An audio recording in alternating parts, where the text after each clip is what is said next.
जय हिंद। सलाम, प्रणाम, आदाब, नमस्ते, सत श्री अकाल, good morning, good afternoon, good evening. आप सभी का स्वागत है मेरे चैनल इंडियन एक्स मुस्लिम साहिल पर। उम्मीद है कि आप लोग अच्छे से होंगे दोस्तों। जी जय हिंद मिस्टर के जी और जयन जी, बहुत बहुत स्वागत है आपका। अ, उम्मीद है कि मेरी आवाज़ आप लोगों को आ रही है।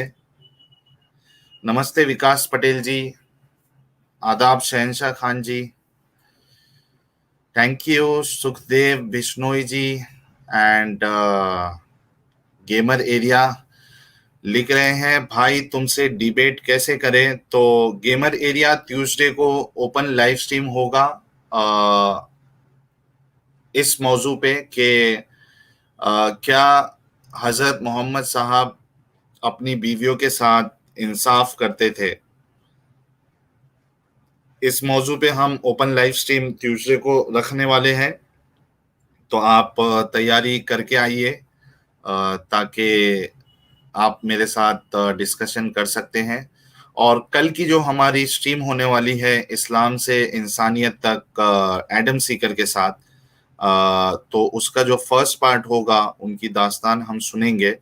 उसके बाद अगर वो कहते हैं एडम, तो हम फिर कॉल्स भी लेने की कोशिश करेंगे और उसमें आप जुड़ सकते हैं गेमर एरिया जी।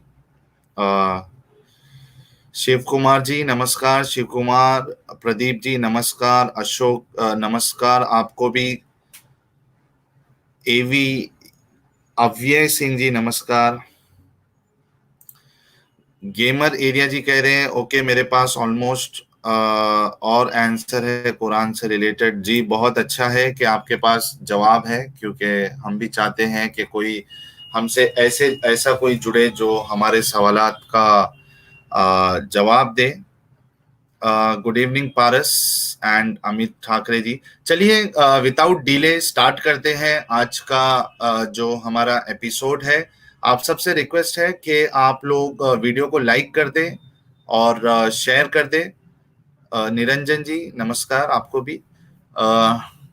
वीडियो लाइक कर दे दोस्तों, सिर्फ 74 लोग देख रहे हैं, तो हमें ये रीच बढ़ानी है और आप सबके सपोर्ट के बिना ये पॉसिबल नहीं है। इसलिए आप सबसे रिक्वेस्ट है कि आप जितने लोग देख रहे हैं वो वीडियो को लाइक कर दे और शेयर कर दे ताकि बाकी लोग भी हमसे जुड़े। अच्छा चलिए मैं एक अपडेट ये दे दूं कि आज का जो हमारा स्ट्रीम है, जैसे कि आपने थंबनेल देखा होगा, जिसको डिजाइन किया है हमारे शहनशाह खान ने, जो कि चैट में मौजूद है।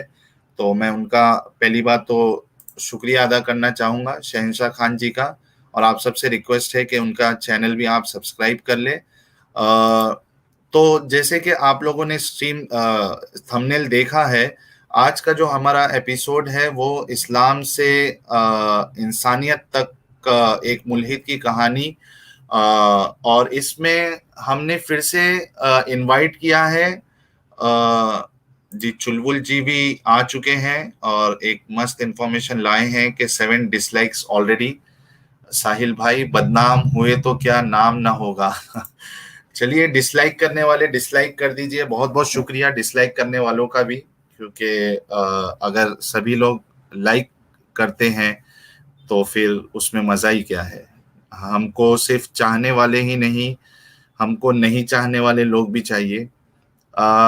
यूसुफ चौधरी जी लंदन से हमें देख रहे हैं, सलाम फ्रॉम लंदन, वालेकुम अस्सलाम यूसुफ चौधरी जी। तो मैं ये बता रहा था दोस्तों कि आज के एपिसोड में हमारे साथ हमने फिर से इनवाइट किया है यास्मीन खान जी को, क्योंकि इससे पहले जो हमने उनके साथ स्ट्रीम करने की कोशिश की थी उसमें उनका नेटवर्क इशू था, जिसकी वजह से उनसे ठीक से हमारी बात नहीं हो पाई थी। तो उन्होंने एक दूसरा सिम खरीदा खास स्ट्रीम करने के लिए, ताकि उनकी बात जो है वो ठीक तरीके से लोगों तक पहुंचे। तो हमने फिर ये स्ट्रीम शेड्यूल की। आप सभी से रिक्वेस्ट है, मैं उनको अभी स्टूडियो में स्ट्रीम में लेने वाला हूँ, स्टूडियो में ऑलरेडी मौजूद है वो। तो आप सबसे रिक्वेस्ट है कि आप लोग वीडियो को लाइक कर दें। 97 लोग देख रहे हैं, नंबर्स बढ़ाइए दोस्तों। यास्मीन जी से हम फिर से बात करेंगे और बहुत ही कम समय है उनके पास, तकरीबन 1 घंटे में हमें स्ट्रीम खत्म भी करनी है। चलिए मैं इनवाइट करता हूँ मोहतरमा यास्मीन खान जी का हमारे इस चैनल इंडियन एक्स मुस्लिम साहिल पर। बहुत बहुत स्वागत है आपका यास्मीन जी। आपको भी बहुत-बहुत धन्यवाद बुलाने के लिए और जितने भी दर्शक आए हैं उनको भी धन्यवाद करती हूँ। जी, बहुत-बहुत शुक्रिया आपका यास्मीन जी कि आपने फिर से वक़्त निकाल कर हमारी इस दावत को आपने कबूल किया। बहुत-बहुत शुक्रिया। असल में यास्मीन जी की जो पकड़ है वो यानी हिंदी लैंग्वेज में काफ़ी अच्छे से बात करती है, तो हो सकता है कि यास्मीन जी की बात जो है कुछ-कुछ आपको ना समझे, तो मैं उनसे कहूँगा कि ऐसी हिंदी यूज़ करें ताकि जितने दर्शक हैं उन सबको वो इजीली समझ में आ जाए। यास्मीन जी। अच्छा क्यों जी मेरी आवाज़ आ रही है आप लोग को? जी, बिल्कुल बिल्कुल क्लियर आ रही है। आपने जब अल्लाह का इलाज शुक्र किया है। जी। उम्मीद है कि कोई अज़ाब ना आ जाए आज की स्ट्रीम पर। तो देखते हैं कब तक ये सिलसिला ठीक से चलता है। तो यास्मीन जी, सबसे पहला सवाल आपसे फिर से वही है कि आप अपने बचपन के बारे में, फैमिली बैकग्राउंड और जब तक आप मुस्लिमा थी, इस्लाम को फ़ॉलो करती थी, उसके बारे में आप कुछ हमको और हमारे दर्शक को बताइए। जी, ज़रूर। मेरा जो बचपन है वो न्यूट्रल परिवार में बीता। मेरे जो अब्बा हैं और मेरी जो अम्मी हैं यानी मेरे वालिदैन, उन लोगों में ज़्यादातर कट्टरता नहीं थी। वो ऐसे ही जैसे सरलता से जीवन होता है उनका, मान लिया तो मान लिया, नहीं माना तो चल रहा है। उस तरह से उनके जीवन था और मेरे अम्मी-अब्बा का जो है वो लव मैरिज है। लव मैरिज थी? उन्होंने अरे वाह! हाँ। हुँ, ओके। जी। और मेरे जो दादा-दादी हैं वो भी न्यूट्रल ही हैं, बट मेरे जो हुँ, ननिहाल के लोग हैं, वो लोग थोड़े जी। कट्टर हैं। ननिहाल तो वाले थोड़े कट्टर हैं। जी, जी, वो काफ़ी कट्टर जी। हैं वो लोग। उनके यहाँ जो मेरी मतलब अप्पी वग़ैरह रहती हैं और भाई वग़ैरह तो वो लोग बुर्का पहनना और इस्लाम के पूरे जितने भी तौर तरीके हैं सारा कुछ अपनाते हैं और हमारे इधर हमारे घर में ये सब नहीं होता है कि भई कोई फ़ोर्स नहीं है, आप चाहो तो कर सकते हो, आप चाहो तो नहीं कर सकते। और इसका एक बेनिफिट ये है कि अगर लोग शिक्षित होते हैं, तो वो लोग ऐसी चीज़ से दूर जाते हैं जिन चीज़ों से इंसान की जो फ़ितरत है, किसी तरह से बंधन में आती है। कहने का मतलब ये है कि अगर इस्लाम की बातें को हम लोग लें, तो इस्लाम जो है वो बहुत प्राचीन क्या बोल सकते हैं 1400 साल पुराना कबीलाई कानून बोल सकते हैं। हुँ, तो उनमें ऐसा है कि जो आज़ादी है, ना लड़कों की आज़ादी है, ना लड़कियों की। हम लोग अक्सर ये सुनते हैं कि लड़कियों की आज़ादी इस्लाम ने छीन ली, लड़कों को भी आज़ादी नहीं है, अगर वो इस्लाम पे चले तो। ये भी एक सोचने का विषय है, बिल्कुल, बिल्कुल। बट जी। एक चीज़ है कि इस्लाम में जो लड़कियाँ होती हैं, उनको ज़्यादा ही बाँध-छान के रखा जाता है, जैसे कोई बैल, भैंस या बकरी हो। हुँ, तो हमारे घर में ऐसा वातावरण नहीं था, तो मेरी जो परवरिश है, वो अच्छे-खासे तरीके से न्यूट्रलाइज़ तरीके से हुई। लेकिन फिर भी क्योंकि मैं रिलीजियस थी, धार्मिक थी, मज़हबी थी, तो मैं बहुत विश्वास करती थी और आप यकीन नहीं करोगे जब हम लोग को देर हो जाती थी वहाँ स्कूल जाने के लिए तो मैं मतलब पीछे बैठी होती थी, वो वहाँ पर मतलब बाइक में, तो मैं अल्लाह पाक से ना वो करती थी, क्या बोलते हैं इंग्लिश में उसको? प्रेयर रिपेयर करती थी? बोलते हैं, प्रेयर हुँ, दुआ। प्रार्थना ठीक दुआ यही सही है। मुझे इंग्लिश नहीं बोलना चाहिए, नहीं तो कबाड़ा हो जाएगा इंग्लिश का। नहीं, तो नहीं, बिल्कुल, बिल्कुल। आप बिंदास बोलिए, हम आप किधर अगर कुछ प्रॉब्लम होगा तो हम उसको सुधार करने की कोशिश करेंगे, तो कोई इश्यू नहीं है, बिंदास आप बोल सकते अरे! प्रेयर को रिपेयर कौन बोलता है यार? प्रेयर को तो रिपेयर कर दिया आपने। हाँ, नहीं मतलब मुझे ना इंग्लिश के वर्ड्स ठीक से आते नहीं हैं, छोटी-छोटी हम्म, चीज़ें भी भूल जाते हैं।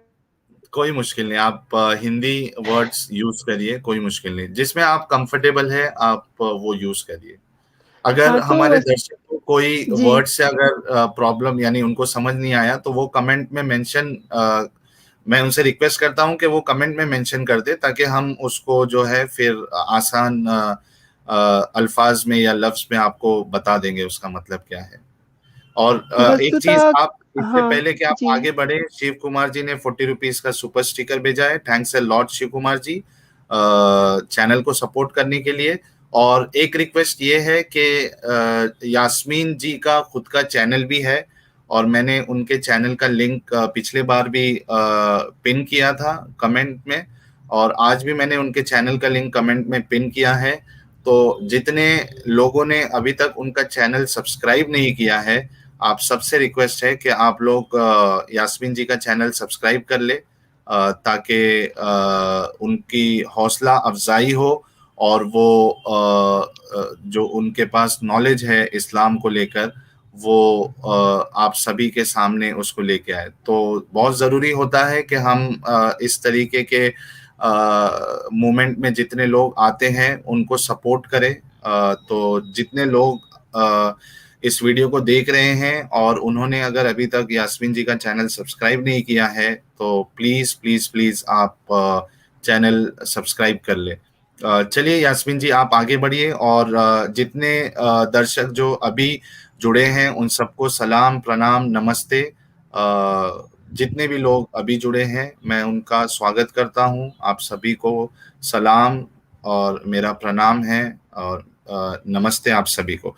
चलिए यास्मीन जी, आप आगे बढ़िए कि आप स्कूल जाते वक्त आप बाइक में जाती थी और आप दुआ करती थी पीछे, हाँ, क्या हाँ। दुआ थी वो बता वस्तुतः दीजिए। मैं प्रेयर करती थी, दुआ करती थी कि या अल्लाह देर ना हो जाए, या अल्लाह देर ना हो जाए, क्योंकि फिर वहाँ पिटाई होती थी। कि हम्म, देर हो गए तो फिर टीचर ना बहुत गुस्से में हो जाती थी कि इतनी देर कैसे हो गया।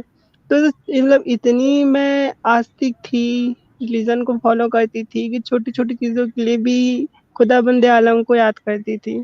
तो मतलब मेरे लिए ये जो एथिस्ट होना है वो मतलब एक्स मुस्लिम होना बहुत ज़्यादा मुश्किल का काम था, क्योंकि कठिन था अगर आपके कि लिए। हाँ, बहुत ही कठिन।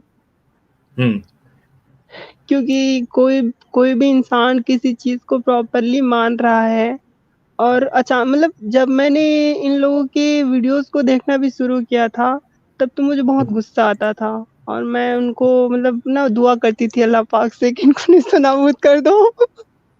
अच्छा, मतलब जो इस्लाम के खिलाफ वीडियो बनाते थे, तो आप उनके लिए हाँ, बद्दुआएं देती थी। हाँ। ओ हो, ठीक है।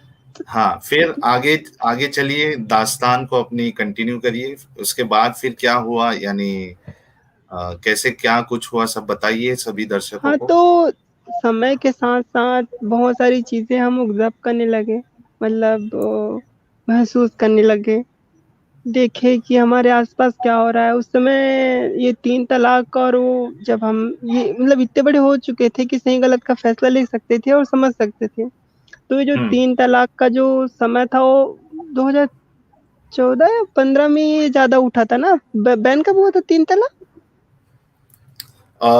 एग्जैक्ट ईयर और मंथ मुझे याद नहीं है, लेकिन अगर हमारे दर्शकों में से किसी को पता है तो वो कमेंट में मेंशन कर दे। अ, ट्रिपल तलाक की आप बात कर रहे हैं, जो नया बिल पास हुआ था, ट्रिपल मतलब तलाक की बात जो कर रहे हैं ना, 3 बार तलाक हाँ। के हाँ, अगेंस्ट में हाँ, जो कानून आया था। हाँ। हाँ, हाँ। ठीक है, हमारे दर्शक हमको अपडेट दे देंगे। वो शायद मोदी जी के ना मतलब पीएम बनने के बाद हुआ था ऐसा कुछ। तो जी। मतलब अभी 2014 के बाद से हुआ है, ऐसा समझ सकते हैं। 2018-19 में शायद हुआ है ये। हाँ, हाँ, हाँ, हाँ। और 2014 एक में आ रहा हुई है थी उसके बाद 2016 से है। में। 4 साल पहले हमारे शहंशाह भाई ने हुँ, अपडेट किया है कि 4 साल पहले ये हुआ था। और मीनवाइल वरुण जी ने $1.99 का कंट्रीब्यूशन किया है। बहुत बहुत शुक्रिया वरुण जी। वाह वाह, लानत भेजना सुन्नत है। हाँ, और उसी सुन्नत पे हमारी यास्मीन जी भी अमल कर रही थी कि जो इस्लाम के अगेंस्ट में वीडियो बना था, उनके लिए वो बददुआ करती थी। ठीक है, तो फिर ये कानून आया, उसके बाद क्या हुआ? हाँ, तो मतलब टीवी पे बहुत ज़ोरों-शोरों से चलता था और मेरे घर के लोग बड़े इंटरेस्ट लेके देखते थे, क्योंकि जब संसद में ये बातें चलती थीं और न्यूज़ में दिखाते थे, तो सब लोग इंटरेस्ट से देखते थे क्या होने वाला है, और मैं भी देखती थी। तो मैंने हुँ, एक ऐसे ही देखी उनका न्यूज़ में, तो वो लड़की रो रही थी और नकाब में हुँ, थी, मुस्लिम थी, और वो बोल रही थी कि पहले मेरे ससुर से बोला गया कि मतलब उसका पति जो था उसने उसको 3 तलाक दे दिया, और 3 तलाक इसलिए दिया क्योंकि उस लड़की के जो दाँत थे ना वो टेढ़े-मेढ़े थे। अच्छा। हाँ, न्यूज़ में मैंने हुँ, देखा हुँ। कि तो वो बता रही थी एकदम। शादी से पहले नहीं देखा था क्या? अब वो जो था उसका पति वो होगा छिछोरा, और हुँ, घरवालों के बोलने से या किसी पैसे के लालच से उसने कर लिया होगा उसने निकाह। हुँ, और क्योंकि इस्लाम में क्या है कि भई आप 4 शादी कर सकते हो, और अगर हुँ, नबी के समय होता है तो लौंडिया करोड़ों रखो। यानी हुँ, कि मतलब बोलते हैं ना कि 4 रख लो और बाकी जो है वेश्यालय की तरह भर लो लड़कियाँ, लोगों को हुँ, मारो-काटो, उनकी बहन-बेटियों को लाओ और बनाओ अपना लौंडिया, गुलाम बनाओ, बांदी बनाओ। हुँ, तो वही है, बस ये है कि वो लौंडिया नहीं बना पाते अब।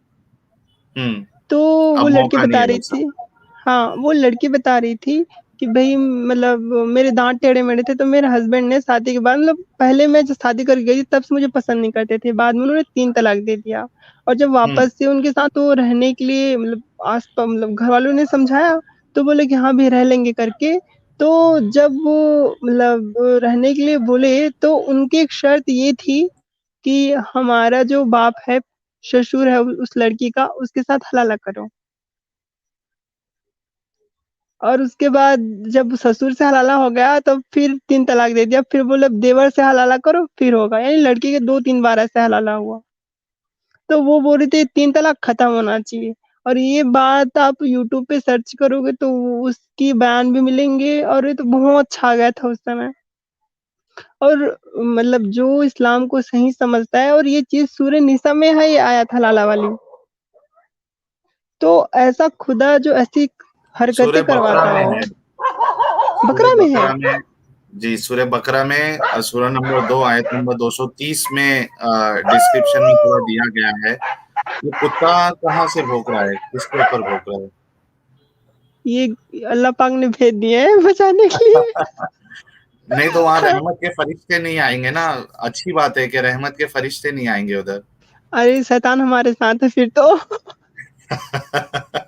अच्छा, राज राज अग्रवाल जी ने 40 रुपीज का कंट्रीब्यूशन किया है। Thanks a lot. What is meaning of निकाह? देखिए, मैंने एक कमेंट में उसको मैंने डाला है कि जो इस्लामिक लॉ में जो निकाह है वो it's more like a marriage contract, लेकिन अगर उसको अरेबिक वर्ड उसका अगर लिटरल मीनिंग देखे तो दैट इज सेक्सुअल इंटरकोर्स। तो ये निकाह है, उसका लिटरल मीनिंग जो है वो सेक्सुअल बहुत, इंटरकोर्स है। बहुत ही घटिया, बहुत ही घटिया। यहाँ शादी हम बोलते हैं ना मतलब कि गैर मज़हब में बोलते हैं, हिंदुओं में ही बोलते हैं शादी पवित्र रिश्ता होता है। हम्म, यहाँ निकाह पवित्र रिश्ता नहीं होता, पैसे देते हैं उस लड़की को खरीदते हैं। और अल्लाह पाक तो ये कहते हैं कि जो औरत है वो लड़कों से मर्दों से इसलिए कमतर है क्योंकि मर्दों ने तुम पे माल खर्च किए हैं। यानी कि हम्म, तुम एक कोई चीज़ हो जो बाज़ार में बिकती हो, और जो हम्म। लड़के हैं वो तुम पे माल खर्च किए हैं, इसलिए तुम उनसे कमतर हो, वो तुमसे ऊँचे हैं। तो बिल्कुल। वो क्या बोलते हैं उसको, मेहर, मेहर, शादी मेहर। के, है ना? हम्म, मेहर। तो सही। वो है, तो ये तो ऐसे होगा ना कि आप कहीं जा रहे हो और किसी दलाल के पास वेश्यावृत्ति करने के लिए, और किसी वेश्या को पैसे दे रहे हो कि ये रखो पैसे, और अब फिर हम लोग अपना जो भी क्रियाक्रम है घटिया काम वो करें, तो ये तो वही हम्म, हो गया ना। बस इसका नाम दे दिया निकाह। मुता भी वैसे ही है। इन दोनों हम्म। में फ़र्क क्या है? बस ये मुता वाले तो में बहुत पैसे देके डेंजर है। वही तो। मुता तो बहुत डेंजर है, क्योंकि मुता में तो यानी चलो निकाह जो नॉर्मल निकाह हो रहा है उसमें तो ऐसी कोई शर्त नहीं है कि 2-3 दिन के लिए आप निकाह कर रहे हो। वो तो मतलब इन जनरल अगर देखा जाए तो वो एक नॉर्मल जैसी शादी होती है कि लाइफ टाइम करना है, उस तरीके का निकाह होता है। लेकिन मुता में तो एक इंसान को पता होता है कि, और वो डील करता है पार्टनर से कि मैं आपके साथ सिर्फ 3 दिन की शादी करने वाला हूँ, या 5 दिन की या 6 दिन की शादी करने वाला हूँ, और उसके बदले में फिर उसके वो पैसे देता है, मेहर देता है वो। जीवन नाश, सभ्यता का नाश, समाज का नाश। अरे! मेरे मुँह से क्या-क्या निकल जाएगा, ख़ैर छोड़ो।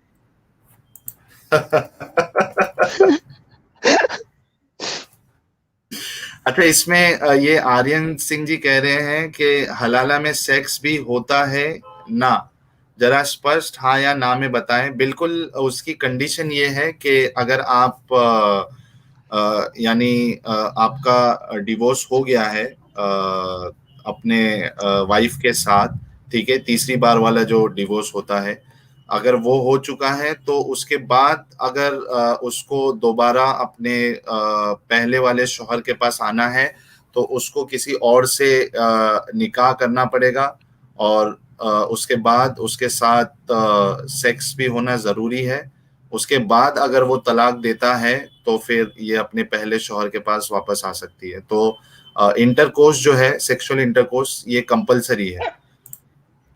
राज अग्रवाल जी पूछ रहे हैं महर क्या है। महर वही है जो अभी यास्मीन जी ने बताया है कि आप जब निकाह करते हो तो एक अमाउंट फिक्स होती है। आजकल तो अमाउंट चलता है, वरना उसमें सोना भी हो सकता है कि आप म्यूचुअली एक रकम या कोई चीज तय करते हो कि ठीक है 10,000 रुपया महर है या 10 तोला सोना है निकाह करने के लिए, तो इस तरीके से महर तय किया जाता है। राज अग्रवाल जी, यास्मीन तुम पे रखो दुरूदो सलाम इस्लाम को छोड़ने के लिए, you are a brave girl, आपके लिए मैसेज है। बहुत-बहुत धन्यवाद। मैं चाहती हूँ कि दरूदो सभी सलाम मुस्लिम भेजा जा औरतें रहा और है सभी लोग आपको। छोड़ दें। शुक्रिया, मुझे नबी बना दिया। ठीक है, आप आगे कंटिन्यू करिए। वैसे तो मैं आप कहाँ पर ये सब थी? देख रही थी, 3 तलाक का जो मसला हाँ, न्यूज चैनल में चल रहा था, आप ये देख रही थी, उसके बाद क्या हुआ फिर आपके साथ? तो एक हृदय को बहुत ठेस पहुँची कि यह किस प्रकार का दृश्य है, किस प्रकार का व्यवहार है, महिलाओं के साथ ये क्या हो रहा है? और हम लोग क्या होता है जीवन में, हम लोग कोई भी चीज़ देखते हैं तो तुरंत उस पे रिएक्ट नहीं करते, अर्थात कि तुरंत उस पे वो नहीं करते। वो धीरे-धीरे हमारे हृदय में वो इकट्ठा होता रहता है और एक समय ऐसा आता है जब वो चीज़ पूर्ण रूप से विकसित हो जाती है, भर जाती है, तब वो फूट जाती है। यानी कि जैसे गुब्बारे में हवा भरते रहो और एक समय के बाद उसमें हवा जाने का वो नहीं रहेगा, तो वो गुब्बारा फट जाता है। वैसे ही बहुत सारी अच्छाइयाँ मुझे पता थी इस्लाम की, लेकिन अब समय था, अब ये नेचुरली अल्लाह पाक की मेहर से कि धीरे-धीरे मुझे इस्लाम की बुराइयाँ पता चलने लगी। अब वो मैं पहला बुराई पता चलती तो उसको इग्नोर करती, लेकिन वो दिल में था। दूसरा पता चलता उसको इग्नोर करती, वो भी दिल में था। ऐसे-ऐसे करके सारी चीज़ें इकट्ठा होती गई और उसके बाद जब मैं 11th में चली गई और उसके बाद मैंने मतलब जो साइंस होता है, विज्ञान होता है, उसके नज़रिए से इस्लाम को देखा। तो मानवीय गुण तो पहले से मेरे आँखों के सामने से वो हट गया था इस्लाम का। उसके जो व्यवहार, आचार, विचार हैं और फिर मुझे हिस्ट्री पता चली इस्लाम की कि इस्लाम कैसे फैला और हमारे देश में जिस तरह से इस्लाम फैला है ना, मतलब कोई ऐसा इंसान हो जो भावुक हो तो उसकी आँखों से लहू के आँसू निकले। ऐसा इस्लाम फैला है भारत में। ऐसे जी। मतलब भयानक तरीके से इस्लाम को फैलाया गया है, औरतों हम्म। की इज़्ज़त लूट के, बच्चों को हम्म। कत्ल करके, मर्डर करके ऐसे इस्लाम को फैलाया गया है। तो ऐसी जब चीज़ें मुझे पता चली और विज्ञान के ताल्लुक से ना इसमें कुछ ज्ञान है, ना विज्ञान है, ना शिष्टाचार है, ना मानवता है, कोई भी ऐसी चीज़ जिसके लिए कोई धर्म बोल सकते हैं कि हाँ भाई ये धर्म है, ये जो है खुदा का भेजा हुआ कोई मार्ग है, कोई रास्ता है, ऐसा बोले तो ऐसा कुछ भी चीज़ इस्लाम में नहीं आता, कुछ भी, एक चीज़ भी। अभी मेरी एक डिबेट हो रही थी कुछ दिन पहले, तो मैंने उन मौलवी साहब से पूछा था कि मुझे एक ऐसी चीज़ बता दीजिए इस्लाम में जिससे मानव जाति को फ़ायदा हुआ हो। आप यकीन नहीं मानोगे, वो लंबी भाषण करता रहा लेकिन एक ऐसी चीज़ नहीं बता सका जिससे इस्लाम की दी हुई उस चीज़ से इंसानियत को फ़ायदा हुआ। और करोड़ों चीज़ मैं ऐसे गिना सकती हूँ जिससे इस्लाम की वजह से पूरी दुनिया बर्बाद है और आज देख सकते हो तालिबान की वजह से लोग कैसे रो रहे हैं, वो लोग उसी इस्लाम को फ़ॉलो करते हैं। बिल्कुल। अच्छा, ये राज अग्रवाल जी कह रहे हैं यास्मीन जी कि आपकी हिंदी बहुत अच्छी है, उर्दू से अच्छी है। जिस तरीके से धन्यवाद। आप जो वर्णन क्या कहेंगे उसको, अल्फाज आप यूज कर रही हैं, शब्दों तो का उससे उच्चारण। शब्दों का जो उच्चारण आप कर रही हैं, बिल्कुल ऐसा एकदम ऐसा लग रहा है कि एकदम हाई लेवल कोई शायर नहीं, क्या कहते हैं उसको, कवि के साथ हम ये अरे सेशन बस कर रहे हैं। करो। बिल्कुल, आप कंटिन्यू करिए, बहुत अच्छा लग रहा है आपकी बातें सुन के। नहीं, अल्फा इतनी सेंटोरी जी तारीफ़ें ने मत करो। का नहीं, अगर आप तारीफ के लायक है तो फिर तारीफ भी होती जाएगी, इसमें कोई शक नहीं है। अल्फा सेंटोरी जी ने $1 का कंट्रीब्यूशन किया, थैंक्स अ लॉट। और नीरज सिंह जी, बहुत बहुत पहले तो आपका स्वागत है नीरज जी। आबादी कम की है बस, नीरज सिंह जी कह रहे हैं आबादी कम की है। नीरज जी, किस आबादी के बारे में आप बात कर रहे थे, जरा नॉर्मल कमेंट में बता दीजिएगा। यास्मीन जी आप कंटिन्यू करिए, फिर उसके बाद क्या हुआ। फिर मुझे भई धीरे-धीरे मेरे दिल में जमा हुआ कि शिष्टाचार और सभ्यता के मतलब नज़रिए से इस्लाम तो गिर चुका था। अब ज्ञान-विज्ञान के स्थिति से भी गिर गया था और बहुत सारे ऐसे आते हैं जो साइंस की मतलब मर्डर कर देते हैं। और मिसाल के हिस्ट्री भी तौर पे। मिसाल के तौर पे वही पुराना वाला ले लो तो अब सबको पता चल गया होगा, पहाड़ वाली बात ले लो, आसमान हम्म। वाली बात ले लो, है ना? हम्म। तो हम्म। ऐसे आते हैं, अरे भाई 6वीं क्लास का बच्चे को पता है सारा कुछ और ये अल्लाह बन के खुद 7वें आसमान में बैठा है, इसको पता नहीं पहाड़ कैसे बनते हैं। एक एक ना मतलब वो मौलवी से मेरी बात हुई थी, हम्म। तो मैंने उनसे बोला कि अल्लाह पाक ने पहाड़ को गाड़ दिया है, तो इसको साबित करो। तो वो ये बोलने लगा कि अल्लाह मतलब क्योंकि वो है हदीस है उसमें आता है कि जब ज़मीन अल्लाह पाक ने बनाई तब वो हिलने लग रही थी, डामाडोल हो रही थी क्योंकि वो पानी के ऊपर था। तो अल्लाह पाक ने हम्म। पहाड़ बनाया और उसमें गाड़ दिए ताकि वो ना हिले नहीं। तो ऐसा उसने बोला मुझसे। तो मैंने कहा कि आप मुझे बताइए सबूत के साथ कि मतलब पहाड़ बनते हैं तो क्या सच में ऐसे बनते हैं? तो बोला हाँ। तो मैंने बोला कि माउंट एवरेस्ट जो है वो हर साल कुछ नैनो मतलब बहुत नैनो मतलब सेंटीमीटर बढ़ रहे हैं। हम्म। तो अगर अल्लाह पाक ने पहाड़ को गाड़े थे तो वो बढ़ क्यों रहा है? नीचे से बढ़ हम्म। रहा है ना वो और गाड़ने का मतलब ऊपर से होता है। तो फिर उसके पास जवाब सही। था नहीं और फिर मैंने उसको उनको बताया और ये बात मुझे भी नहीं पता थी कि पहाड़ कैसे बनते हैं। मैंने एक वो जियोग्राफी क्या बोलते हैं उसको भूगोल शास्त्र की मेरी एक दोस्त थी। तो उनसे मैंने पूछा था कि पहाड़ कैसे बनते हैं, तो उन्होंने मुझे डिटेल से ना मतलब फ़ोटो खींच के दिया था अपने बुक की। तो उसमें मैंने पढ़ा था, बाद में मैंने यूट्यूब पे ही सर्च किया था कि टेक्टोनिक प्लेट्स के आपस में टकराने से उभार पैदा होता है और हम्म। उससे पहाड़ बनते हैं और पहाड़ कई तरह के होते हैं और कई प्रकार से बनते हैं, लेकिन कोई भी पहाड़ ऊपर से आके ऐसे ज़मीन में नहीं धँसा हुआ है। अच्छा, ये नीरज सिंह जी ने वो जो सुपर चैट भेजा था उसका क्लेरिफिकेशन दिया है, जो आपने कहा था ना कि लोगों को मारा गया, जिस तरीके से फैलाया इस्लाम में, तो नीरज जी यही कह रहे थे कि इस्लाम ने लोगों को मार के आबादी कम की है। और दूसरा, रेखा कुमारी जी हमारी चैनल की मेंबर बनी है, बहुत बहुत बहुत शुक्रिया रेखा कुमारी जी इस चैनल को सपोर्ट करने के लिए और इस चैनल की मेंबर बनने के लिए। जी, आप कंटिन्यू करिए। तो मतलब विज्ञान के नज़रिए से भी मेरा फिर जो आँखें का पर्दा था वो हट गया। फिर 11th तक मैं असमंजस में थी, सारा कुछ तो मतलब इस्लाम मेरे सामने पूरी तरह से नग्न हो चुका था। लेकिन फिर भी हृदय में एक भय था कि हो सकता है कि अल्लाह पाक रियल में हुए हैं और मुझे फिर वो फिर जहन्नम में डाल दिए तो क्या होगा? तो एक भय होता है, कोई भी धार्मिक इंसान होता है, जिसके मन हृदय में खुदा का, ईश्वर का, अल्लाह का कहीं भावना होती है, तो वो ये सोचता है कि भई हाँ, अगर सच में हुआ तब तो मेरा कबाड़ा हो जाएगा। तो एक तरह से भयभीत होता है, वही भय मुझे कुछ सालों तक रहा।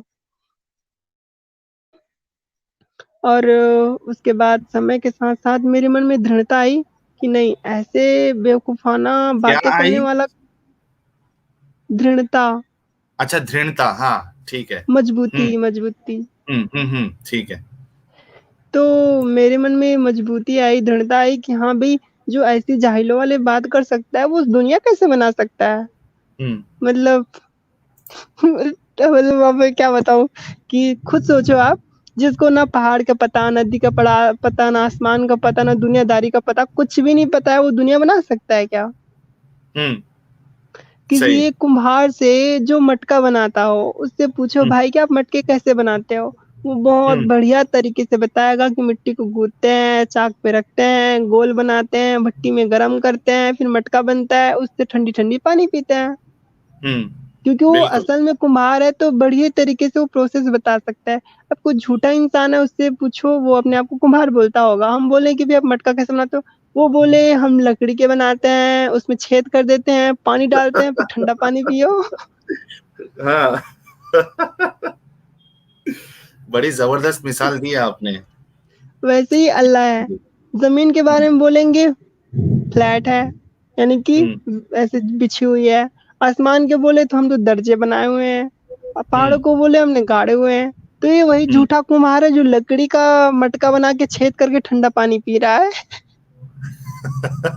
अच्छा, 2 चीज़ें यास्मीन जी, इससे पहले कि आप आगे बढ़ें, यास्मीन जी का चैनल, यास्मीन जी जो यानी तर्क देकर बहुत ही सिंपल वे में समझाना चाह रही हैं, वो बिल्कुल आउटस्टैंडिंग है दोस्तों। तो मैं आपसे रिक्वेस्ट करना चाहता हूँ फिर से कि यास्मीन जी का चैनल मैंने कमेंट में पिन किया है, तो आप लोग प्लीज़ उस पर जाकर यास्मीन जी के चैनल को सब्सक्राइब कर ले। दूसरा, एक रिक्वेस्ट हमारे चुलबुल जी कर रहे हैं यास्मीन जी कि एक न्यू सीरीज स्टार्ट की जाए हमारे इस चैनल पे, हिंदी सिखाने की, आचार्य यास्मीन देवी अरे! के साथ। तो अगर आप तैयार हैं तो हम जरूर इसका भी देखिए, नीरज सिंह जी भी कह रहे हैं कि हिंदी का रिफ्रेश रिफ्रेश कोर्स ले लीजिए यास्मीन जी से। बिल्कुल, मैं अब इनसे इनको वक्त थोड़ा देना पड़ेगा ताकि हम हिंदी भी सीख जाएं, क्योंकि हमारी हिंदी बिल्कुल यानी हमारी यानी अगर मैं खुद की बात करूं तो हमारी हिंदी जो है वो मिक्स वाली हिंदी है, उसमें इंग्लिश के वर्ड्स ज्यादा होते हैं, उर्दू भी होती है, लेकिन यास्मीन जी की जो हिंदी है बिल्कुल आउटस्टैंडिंग है। ठीक है, आप कंटिन्यू करिए यास्मीन जी। इतनी तारीफ़ कर रहे हैं जो भी उनको हृदय से आभार प्रकट करती हूँ। अब मैं उसके सिवा और क्या बोल सकती हूँ आप लोगों के लिए। आप लोग को मेरी भाषा शैली पसंद आ रही है, इसके लिए भई आप लोग को बहुत-बहुत धन्यवाद करती हूँ। तो मतलब एक तरह से मुझे पूर्ण रूप से ज्ञान हो गया था कि भई इस्लाम जो है वो किसी भी माध्यम से सही नहीं है और जो भय था वो भी जाता रहा, क्योंकि जब कोई चीज़ का ज्ञान हमें हो जाता है, तो हमें उस चीज़ से भय नहीं होता। यानी कि अगर हम एक एग्ज़ाम्पल दे रही हूँ कि मान लो आप अंधेरे में जा रहे हो और आपके सामने कोई साँप आ गया, अब वो ज़हरीला साँप नहीं होगा तो भी आपके भय के मारे हार्ट अटैक से आप निकल लोगे। क्योंकि आपको बिल्कुल। लगेगा साँप है तो ज़हरीला होगा।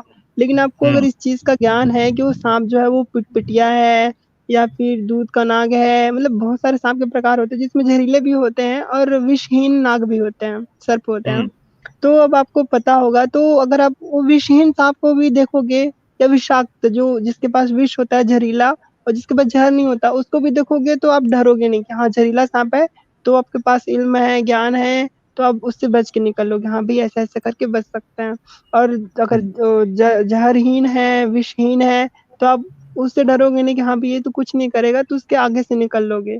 तो वैसे ही हुँ। इस्लाम की जब मुझे इस्लाम से उसके बारे में सब कुछ पता चला कि हाँ भई ऐसी-ऐसी चीज़ें हैं, तो फिर मेरे हृदय से उसका भय जाता रहा और अब मैं इतनी मतलब वो हो चुकी थी कि मैंने इस्लाम को फिर छोड़ दिया। जी। तो ये सब ज्ञान आपको प्राप्त कहाँ से हो रहा था? यानी इंटरनेट के माध्यम से या फिर यानी ये सब बातें आपको पता कैसे चल रही थी? क्या आप कुरान का आपने पूरा उसको हिंदी में क्या कहेंगे?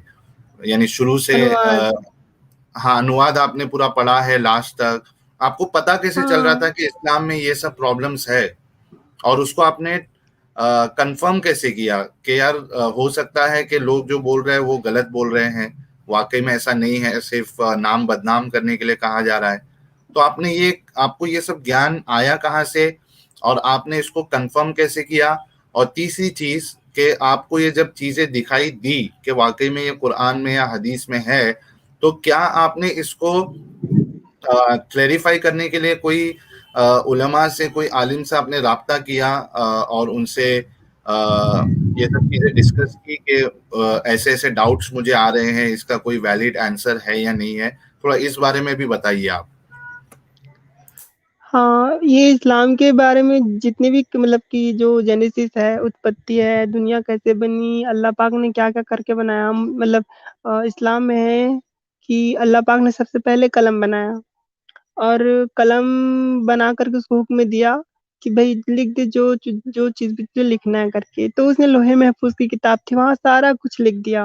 वो भी दुनिया के तख्लीक से यानी दुनिया के निर्माण से 50,000 साल पहले सब चीज़ लिख चुका था।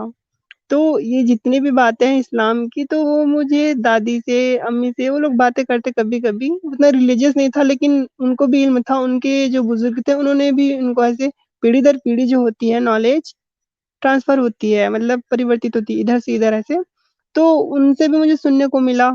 तो कुरान में जो चीज़ें थी वो मुझे मतलब बहुत अच्छी तरीके से जो इम्पोर्टेंट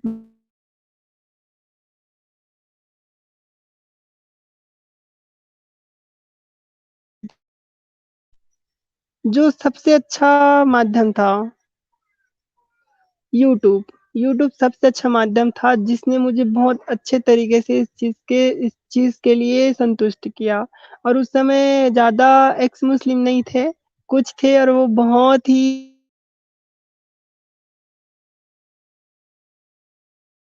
अच्छे तरीके हाल सर हैं, गालिब कमाल सर हैं, स्पार्टकस जी हैं जो आते हैं और नीरज अत्री सर हैं और अंकुर आर्य सर हैं और वो उनका भी आता था, क्या नाम था वो आर्य समाजी थे वो। तो वो इस्लाम को अच्छे से एक्सपोज़ करते थे। अब उनका जो मकसद था वो तो कुछ और था, लेकिन उसके ज़रिए से जब वो कुछ भी बताते तो मैं उनको देखती थी और वो जो भी बोलते थे, तो मैं उनको नोट करती और आप यकीन करोगे कि मेरे पास एक किताब है, कॉपी है, जिसमें मैंने सारा कुछ नोट करके रखा हुआ है और जब भी मेरी किसी से डिबेट होती है मौलवियों से, तो मैं वो किताब खोल के बैठती हूँ और उनकी इतनी हिम्मत नहीं होती कि मेरी दी हुई दलील को झुठला सके। वाह, वाह! ज़बरदस्त। मतलब एकदम प्रिपेयर होके हुँ। बैठे हो आप। हाँ, बिल्कुल और अभी तक का मतलब ये रहा है कि अभी तक कोई भी मौलवी, आलिम जो भी है जानकार, जब मेरे से डिबेट होती है तो मतलब एक बार तो संडे को मैं सुबह उठी और संडे को उठी तो फिर मैं उठने के बाद ना 8 साढ़े 8 बजे थे उस दिन ना मैं थोड़ा लेट उठी थी। तो फिर कॉल आया फिर 8, 9, 10, 11 ऐसे 11 साढ़े 11 बज गए थे बात करते-करते बात हुई नहीं है मौलवी से और वो फिर कॉल कट करके भाग गया वो। तो कितने मौलवियों से बात की है अभी तक आपने? ऑफलाइन? ऑफ़लाइन तो किसी से बात नहीं करी मैंने अभी तक, क्योंकि अच्छा, मुझे ऑफलाइन भय आपने बात है नहीं की। कि ऑफ़लाइन हुँ, नहीं, नहीं और मैं एक चीज़ बोलना चाहूँगी कि इस्लाम के उसमें अगर आपके पास सपोर्टिंग है, मतलब कि कोई ऐसी चीज़ है जो आपकी रक्षा करे, तब तो आप सबके सामने आओ, अन्यथा कभी भी सामने ना आओ। क्योंकि इस्लाम का तो मतलब ही यही है कि जो मुर्तद हो गया, जिसने इस्लाम को छोड़ दिया उसका गला काट दो। तो जिसको मरने का शौक है, और सुरक्षा नहीं है तो वो सामने आए, और जिसको सुरक्षा है और हो भई सुरक्षा है, वो कमलेश तिवारी ने कुछ बोला था नबी पाक के बारे में, तो बेचारा कितने साल तक तो बचता रहा, लेकिन आखिर उन्होंने उनका काम कर दिया ना, खत्म कर दिया बेचारे को। तो इन जी, ये बिल्कुल। लोग ना मतलब अपने हालाँकि दिल सिक्योरिटी में भी छुपा के थी रखते हैं उस चीज़ को। सिक्योरिटी भी थी उनके पास और हुँ, यानी नामचीन भी थे, पॉलिटिकल सपोर्ट भी था। उसके बाद भी हुँ, वो दुर्घटना हो गई।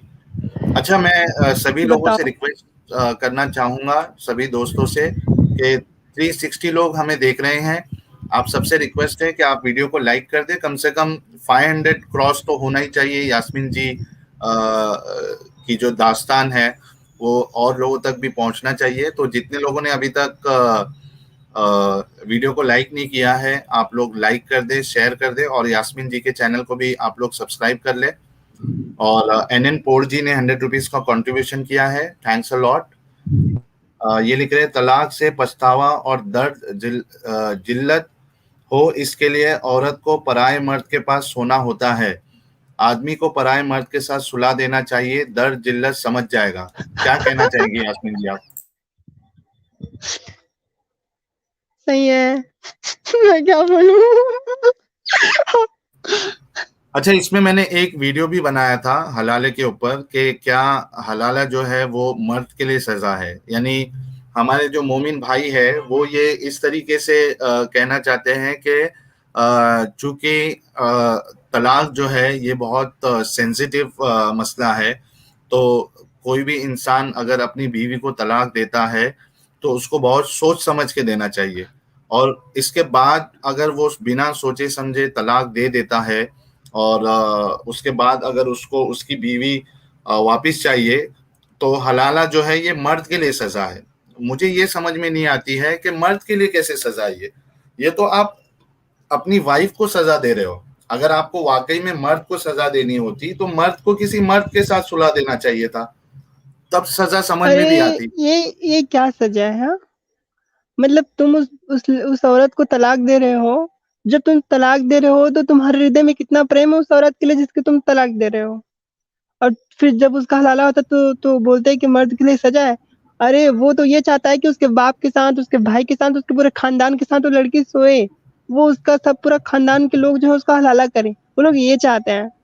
ये इस्लाम में ना जितने भी मर्द हैं जो इस्लाम को कट्टरता से फ़ॉलो करते हैं, उनके दिल में रत्ती भर भी औरतों के लिए इज़्ज़त नहीं है। उनका मानना है औरत जो है ना टेढ़ी पसली से बनी हुई है, टेढ़ी ही रहेगी, सीधा नहीं होगी और उसका दिमाग जो है ना वो आधा है, पूरा नहीं होगा। इसके लिए कुरान में भी कुरान या हदीस है, उसमें भी है कि गवाह जो होता है ना लड़कियों की, उसको पूरी नहीं मानी जाएगी, 2 लड़कियाँ होंगी तो पूरा गवाह माना जाएगा। तो ये इतना मतलब मैं क्या बोलूँ छी छी, थू थू वाली बात है ये, कि इस मज़हब के बारे में बात भी करें ना तो फिर कुछ बोल नहीं सकते, मुँह से गालियाँ निकलती हैं, लेकिन नहीं बोलना चाहिए, बैड मैनर्स होता है। ठीक है, फिर आगे बढ़िए आप। इसके बाद फिर क्या हुआ? मैं कहाँ पर थी? आपने ये कहा ना कि आप वीडियोस देख रही थी लोगों का, उससे आपको पता चलते जा रहा हाँ, था कि हाँ। तो जितने भी यूट्यूबर यूट्यूब्स पे ये एक्स मुस्लिम और जो आर्य समाजी जो भाई-बहन हैं, जो इस्लाम को एक्सपोज़ करते थे, तो उनकी जो बताई हुई आयत और हदीसें थी, उनको मैं नोट करती और देखती कि हाँ, इस्लाम में ऐसी चीज़ें हैं, तो मुझे इस चीज़ का मतलब कन्फर्म होता गया हाँ भाई, इस्लाम में ऐसी चीज़ें हैं। तो फिर मतलब कि ये एक सपोर्ट था मेरे लिए कि हाँ, सच में इस्लाम सही नहीं है और इस तरह से मैंने येन केन प्रकारेण तरीके से फिर इस्लाम को त्याग ही दिया। जी। चलिए अगले सवाल की तरफ आते हैं। अगला सवाल आपसे ये है कि कुरान के बारे में आपकी क्या राय है?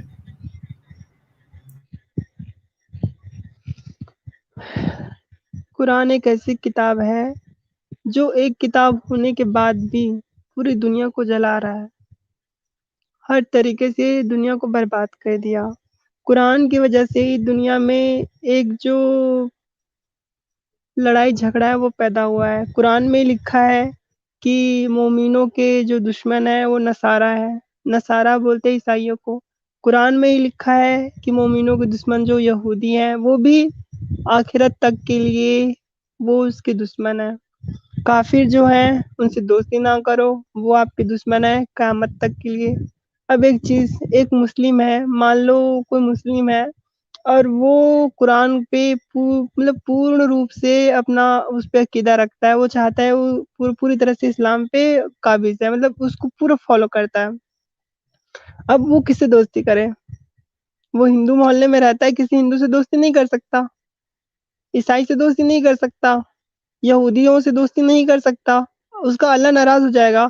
कुरान में है कि अल्लाह जो है वो काफ़िरों को पसंद नहीं करता। अगर आप किसी मुस्लिम से दोस्ती करोगे, अब वो इस्लाम को फ़ॉलो करता है, तो भई उसका खुदा ही तुम्हें पसंद नहीं करता है, तो वो तुम्हें किस तरह से पसंद करे? कहते हैं ना हिंदू मुस्लिम भाई-भाई, ये भाई, वो भाई, फलाना अमका-ढिमका भाईचारा, ये कुछ नहीं है, सिर्फ़ बकवास है। अगर वो भाई होता ना, तो कुरान में ऐसी बातें नहीं लिखी होती कि काफ़िर से मतलब अल्लाह जो है वो पसंद नहीं करता काफ़िरों को। ये सिर्फ़ एक दिखावा है और कुरान की वजह से ही पूरी दुनिया में आग लगी पड़ी है। एक मुस्लिम अगर इस्लाम को ठीक तरीके से फ़ॉलो करता है, तो वो कभी भी किसी भी हद में जा कर के भी गैर मुस्लिमों को अपना नहीं मान सकता। वो कुरान उसको मानने ही नहीं देगी। क्योंकि जब जिसका खुदा ही उसको पसंद नहीं करता तो जो उसका बंदा है वो उसको कैसे पसंद करेगा? और कहीं वो बस पसंद कर रहा है उस काफ़िर को, उस नसारा को, ईसाई को, उस यहूदी को, तो फिर वो मुस्लिम नहीं रहा। क्योंकि जो खुदा का पसंद है, उसके बंदे का भी वही पसंद होना चाहिए। खुदा किस चीज़ से नफ़रत कर रहा है और उसका बंदा उस चीज़ से मोहब्बत करे तो वो तो काफ़िर है। तो काफ़िर होने से अच्छा है ये मुसलमान क्या करते हैं, वो लोग क्या करते हैं, वो लोग उस काफ़िर से नफ़रत करते हैं। आपको लोग कितना भी भाई बोले, कितना भी हाथ, अगर हाथ भी काट के दिखा दे ना, देखो मैंने हाथ में अपना आपका नाम लिखा है, आप मेरे भाई हो सगे भाई, तो यकीन ना मत करना उस पर जो कुरान पे ऐसा अंधा विश्वास करता है। बाकी सारे मुसलमान एक तरह से नहीं होते। लेकिन वो जो इस्लाम को कट्टरता से फ़ॉलो करते हैं और कुरान के हर एक-एक लफ्ज़ को मानते हैं कि वो सच में है ऐसा, तो ऐसे से थोड़ा बच के रहना चाहिए।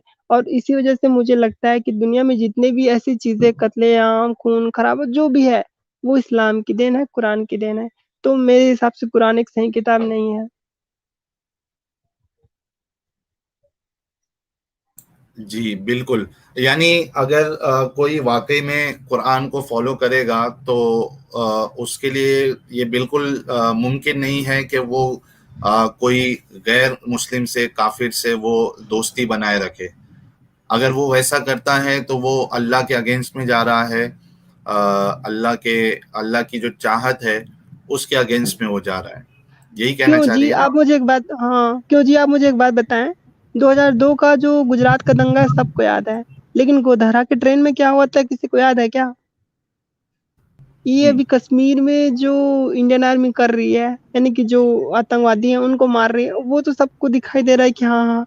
और जो लाखों जो हिंदू भाई-बहन थे उनको मारा गया, उनकी बहन-बेटियों की इज़्ज़त लूटी गई, और जो गर्भवती थी उनके पेट को फाड़ के उनके बच्चे को निकाल के मारा गया। ये कहाँ थी? मस्जिदों के मिंबर में चढ़ के ना मैं ना एक हिंदू पंडित जो थी, उनका वो सुन रही थी इंटरव्यू बोलते हैं साक्षात्कार। तो वो ना बता रही थी, बताते-बताते उसने रो दिया कि मस्जिद है ना, वहाँ पे मस्जिद के मिंबर पे बोल रहे थे कि भई जितने भी लोग हैं वो तो इस्लाम कबूल कर लो या जितने भी मर्द हैं वो चले जाओ अपनी बहन-बेटियों को छोड़ के। अब ये हुँ, इस्लाम में है, इस्लाम में ऐसे है कि इस्लाम में कैसा है, इस्लाम कहता है कि जंग करो और जो मर्द है उसको मारो, उसके बाद जो पैसे पैसे बचे हैं, धन-दौलत जो भी है और जो औरत है, माल-ए-गनीमत है, वो तुम्हारी है। तो ये तो वही फ़ॉलो कर रहे थे ना, जम्मू-कश्मीर में यही फ़ॉलो कर रहे थे। मर्दों को बोले तुम लोग देश छोड़ के चले जाओ, अपना स्टेट छोड़ के चले जाओ या तो फिर मरने के लिए तैयार हो जाओ, इस्लाम कबूल कर लो और या फिर तुम्हारी औरतों को छोड़ दो। तो ये माल-ए-गनीमत छोड़ने की तो बात हो रही थी। इनके दिल में कभी भी प्रेम भावना नहीं हो सकती है, तो वो दिखावा है। हुँ। बाकी अ, छल, कपट, प्रपंच ही है। जी। नीरज सिंह जी ने 100 रुपीज का कंट्रीब्यूशन किया है, थैंक्स अ लॉट। ये हलाला का लॉजिक का हलाला है, बिल्कुल बिल्कुल एकदम इलॉजिकल बातें हैं हलाला की, जिसको कबूल एक जो समझदार इंसान होगा, इंसानियत उसके अगर दिल में होगी, तो इस तरीके की चीजों को वो सही नहीं मान सकता है। 1421 नहीं, सॉरी, 421 लोग वीडियो को देख रहे हैं। आप सबसे रिक्वेस्ट है कि लाइक भी कर दिया करिए दोस्तों। वीडियो आप अगर लाइक करते हो, शेयर करते हो, तो इसकी रीच काफी बढ़ जाती है। और जिस तरीके से यास्मीन जी बहुत सारी चीजों को बता रही हैं, तो जरूरी है कि उनकी बात जो है वो लाखों लोगों तक पहुंचे। तो आप लोग वीडियो को लाइक जरूर करें और शेयर जरूर करें। अच्छा यास्मीन जी, एक कमेंट आ रहा है काफी देर से कि आप मुस्लिम थी ही नहीं, आप एक आर्य समाजी है, तो इसके बारे में आप क्या कहना चाहेंगी, ताकि ऐसे जिसके दिलों में डाउट है, जिनके दिलों में उनका डाउट क्लियर हो जाए। मैं तो कहती हूँ कि जो मानना है मानो, लेकिन जब कोई इंसान किसी चीज़ से बहुत ज़्यादा, स्पार्टकस जी का आपने सुना है? वो इतना नफ़रत करते क्यों हैं इस्लाम से? उनको इस्लाम पूरी नंगी दिखाई दे रही है, रियलिटी दिखाई दे रही है। भाई जब किसी के साथ इतना बुरा हम लोग देख रहे हैं और उस चीज़ को हम लोग सपोर्ट कर रहे हैं, तो वो गलत चीज़ है ना? तो जो बोल रहे हैं उनको बोलने दो, उनके बोलने से फ़र्क नहीं होगा। मेरी आइडेंटिटी चेंज नहीं होगी, क्या बोलते हैं, परिचय। मेरा परिचय परिवर्तित नहीं होगा, कोई भी कुछ भी बोले। ठीक है, जबरदस्त। आप आर्य समाजी जो है नहीं है, बल्कि आप एक मुस्लिम थी हाँ, पहले। उनको मैं बोल दूँ कि भाई जो आर्य समाजी हैं वो एक ईश्वर में यकीन करते हैं, खुदा में यकीन करते हैं, और मैं किसी भी मज़हब के किसी भी खुदा में ना यकीन करती हूँ। मैं 4 लोगों को भी ये एडवाइस दूँगी, क्या बोलते हैं उसको? सलाह। सलाह मैं सलाह दूँगी कि भी आप भी किसी भी खुदाओं में यकीन ना करें। संसार जो है वो स्वचालित है, प्रकृति से चल रही है, कोई भी खुदा ईश्वर नहीं है। और किसी भी समाज पंथ से हो आप, एक मनुष्य पंथ समाज है, सबसे श्रेष्ठ है, उस पे चलें। ये सबसे बढ़िया जो है वो एक उत्तर है। जी, तो जिसको ये डाउट था कि यास्मीन जी आर्य समाजी है, बल्कि उन्होंने ये क्लियर कर दिया कि वो एक एथियस्ट है, बल्कि वो किसी भी खुदा को नहीं मानती है उनकी तहकीक के हिसाब से। हाँ, मैं इसमें एक पॉइंट जोड़ देना चाहता हूँ कि हर एक इंसान की अपनी खुद की पर्सनल चॉइस है कि वो चाहे मुस्लिम रहे, इस्लाम को माने, हिंदुइज्म को माने, क्रिश्चियनिटी को माने, बिल्कुल आपकी फ्री चॉइस है। तो मैं अगर अपनी बात करूं, तो मुझे कोई फर्क नहीं पड़ता है कि एक इंसान जो है वो किस रिलीजन या किस धर्म को फॉलो करता है। मुझे किसी से कोई नफरत नहीं है, बल्कि जो हमारा जो काम है वो सिर्फ ये बताना है कि इस्लाम में जो चीजें हमको गलत लगी है वो हम आपके सामने रख रहे हैं। अब आपकी मर्जी, आप चाहे तो तहकीक करके देख ले कि वाकई में ऐसा है या नहीं है। आप उसको माने या ना माने, ये आपकी चॉइस है। हम किसी के ऊपर कोई फोर्सफुल अपने आइडियाज को थोपना नहीं चाहते हैं। जी यास्मीन जी, तो कुरान के बारे में तो आपने जवाब दे दिया कि आपकी क्या राय है। अब ये बताइए, अगला सवाल आपसे ये है कि आपके नज़दीक हजरत मोहम्मद साहब नबी क्यों नहीं हो सकते?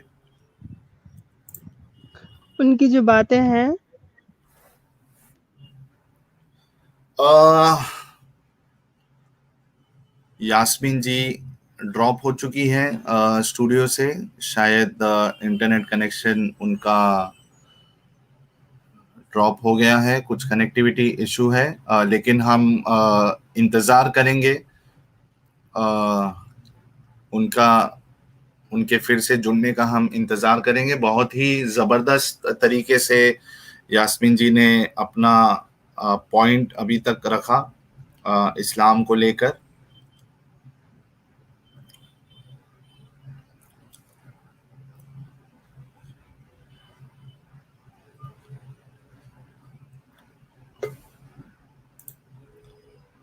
जी यास्मीन जी, आप ड्रॉप हो चुकी थी। ओह! पता नहीं कैसे। क्या बोल रहे थे आप? अगला सवाल आपसे ये था कि आपके नजदीक हजरत मोहम्मद साहब जो हेलो। है वो नबी क्यों नहीं हो सकते? भई उनकी आप जीवन चरित्र देख लो, कुछ नबी हम्म, जैसा हो तो बताओ। उनके जीवन चरित्र से लगता नहीं कि वो नबी हो सकते हैं। बाकी ईसा जो हज़रत अलैहिस्सलाम है, उनको एक तरह से अगर हम लोग धार्मिक तो मान भी सकते हैं कि हाँ, भी वो नबी हो सकते हैं। लेकिन नबी पाक सल्लल्लाहु अलैहि वसल्लम पर ऐसा मेरा कोई वो नहीं लगता उनके चरित्र को देखकर। हम्म। यानी क्या क्या देखा उनकी जिंदगी में आप, जिसकी बुनियाद पे आप इस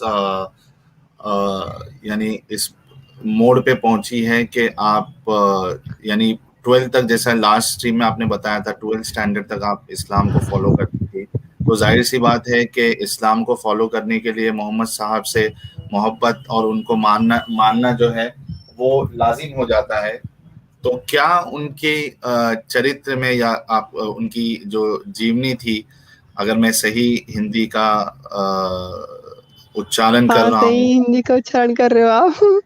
जी, तो यानी क्या ऐसा लगा आपको जिसकी बुनियाद पे आपने फैसला किया कि नहीं, ये मोहम्मद साहब जो है वो नबी नहीं हो सकते? एक नबी क्या करता होगा? एक नबी ऐसा काम करता होगा जिससे समाज में ऐसी विचारधारा फैले कि लोग जो हैं वो शिष्टाचारी बने और उनका जीवन सरल और स्वाभाविक हो, मतलब बढ़िया हो जाए। उन्होंने एक एग्ज़ाम्पल दिया निकाह करके, 6 साल की लड़की आयशा से। हम्म। वो सब लोग फ़ॉलो कर रहे हैं, समाज का क्या हो रहा है आप देख सकते हो। सफ़िया बिन्त अल हारिस एक यहूदी लड़की थी, उसके पूरे ख़ानदान को जंग में ख़त्म कर दिया, शायद वो जंग बद्र था। पूरे उसके ख़ानदान को ख़त्म कर दिया, उसके पति को, और उसके बाद उसी दिन जिस दिन उसके पूरे ख़ानदान को जंग में ख़त्म किया गया था, उसको लौंडिया बनाने के बाद उसके साथ हमबिस्तरी की गई थी, नबी पाक ने। और वो तो जो सफ़िया बिन्त अल हारिस थी, वो किसी वहिया ऐसा कोई सहाबा थे, उनके हम्म। हिस्से में गई थी, तो उनको जानवर दे करके उसको वापस धिया उनसे खरीदा था। यहिया, हाँ। धिया धिया करके सफिया बिनते हुए के आप शायद बात कर रही हाँ, हैं, हाँ, हाँ, उनकी उनके एक और बाप नाम यही और है, सफ़िया उनके बिन्त अल हारिस भी बोलते हैं। उनके उनके जो वालिद थे और उनके जो शौहर थे, उन दोनों का कत्ल कर दिया गया था। और धिया जो सहाबी है, उन्होंने उनको चूज किया था, लेकिन दूसरे सहाबी ने आके मोहम्मद साहब से बताया कि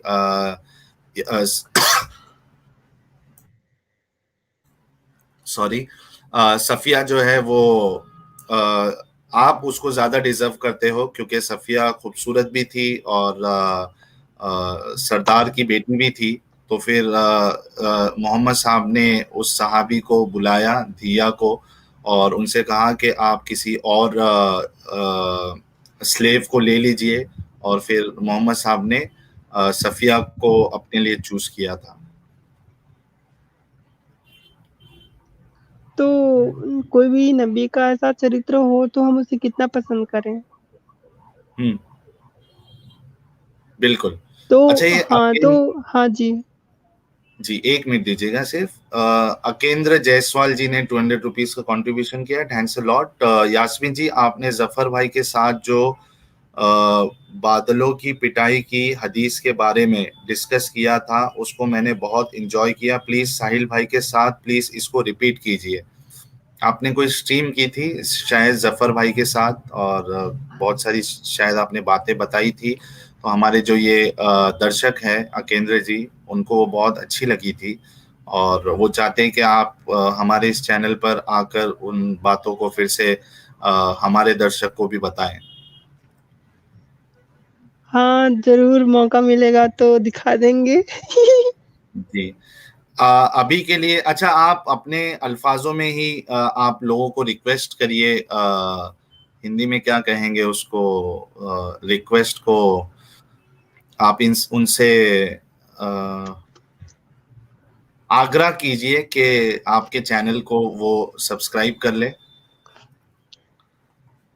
हाँ, जितने भी दृश्यगण हैं, दर्शकगण हैं, उनसे मेरी प्रार्थना है कि कृपया करके मेरे चैनल को भी सब्सक्राइब कर दीजिए। और मैं कोशिश करूँगी कि ऐसी चीज़ें आपके सामने लाऊँ जो आपको पता नहीं है, जिसको जानना आपके लिए बहुत ज़रूरी है। तो करबद्ध आप लोगों से मेरी प्रार्थना है, कृपया करके मेरे चैनल को सब्सक्राइब कर दें। आपका बहुत-बहुत आभार होगा। चलिए एकदम आसान से अल्फाज में मैं दोहरा दूं कि यास्मीन जी कह रही हैं कि उनके चैनल को आप सब्सक्राइब कर ले ताकि वो बहुत सारी चीज़ें वीडियोस बनाएंगी, कंटेंट उसमें रहेगा जिसको आपके लिए जानना बहुत ज़्यादा ज़रूरी है। यास्मीन जी अगले सवाल की तरफ हम बढ़ते हैं। इस्लाम में औरतों का क्या मुकाम है, क्योंकि खुद आप एक फीमेल है, तो आपको क्या लगता है कि इस्लाम क्या मुकाम देता है औरतों को? इसके बारे में आपकी क्या राय है? इस्लाम चाहता है कि औरत जो है वो घर पे रहें, खाना बनाएँ, बच्चे पैदा करें और फिर ऐसे करते-करते मर जाए। तो मेरे हिसाब से पर्सनल मेरा विचार है कि इस्लाम जो है वो औरतों को चाहता है कि वो दबी हुई रहें, कुचली हुई रहें, वो उठे नहीं। वो क्योंकि ना एक हदीस है, उसमें आता है कि अगर खुदा के बाद किसी को सजदा करने का हुक्म होता, तो वो अपने खाविंद को, अपने हस्बैंड को सजदा करने के लिए बोलते हैं। जी बिल्कुल ऐसी हदीस है एक। तो मतलब होता है ना पति परमेश्वर, वही टाइप का यहाँ पर है। तो मुझे नहीं लगता कि इस्लाम जो है वो ये चाहता है कि औरतें जो हैं वो मतलब बाहर निकले, अपने विचार को, अपने चरित्र को विकसित करे और समाज में कंधे से कंधा मिला कर के पुरुषों के साथ चले। वो चाहता है कि औरत सिर्फ़ फूँक मार-मार के आग जलाए, खाना पकाए, बच्चों की देखभाल करे और बच्चे पैदा करते-करते मर जाए।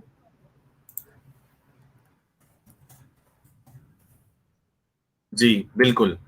अ, चलिए अगले सवाल की तरफ आते हैं। अ, क्या वो ऐसी चीज है यास्मीन जी जो मुसलमानों को ये सोचने पर मजबूर कर सकती है कि उन्हें इस्लाम और मोहम्मद साहब की जिंदगी को अकीदत की पट्टी हटाकर पढ़ना चाहिए? मुसलमानों को आप अरे! क्या मैसेज देना चाहेंगी कि वो इस चीज को किस तरीके से सीखे या समझे, या कैसे वो इस चीज से बाहर निकल सकते हैं? उनको मैं ये कहना चाहूँगी कि भई आप लोग देखो ना, क्या हो रहा है समाज में?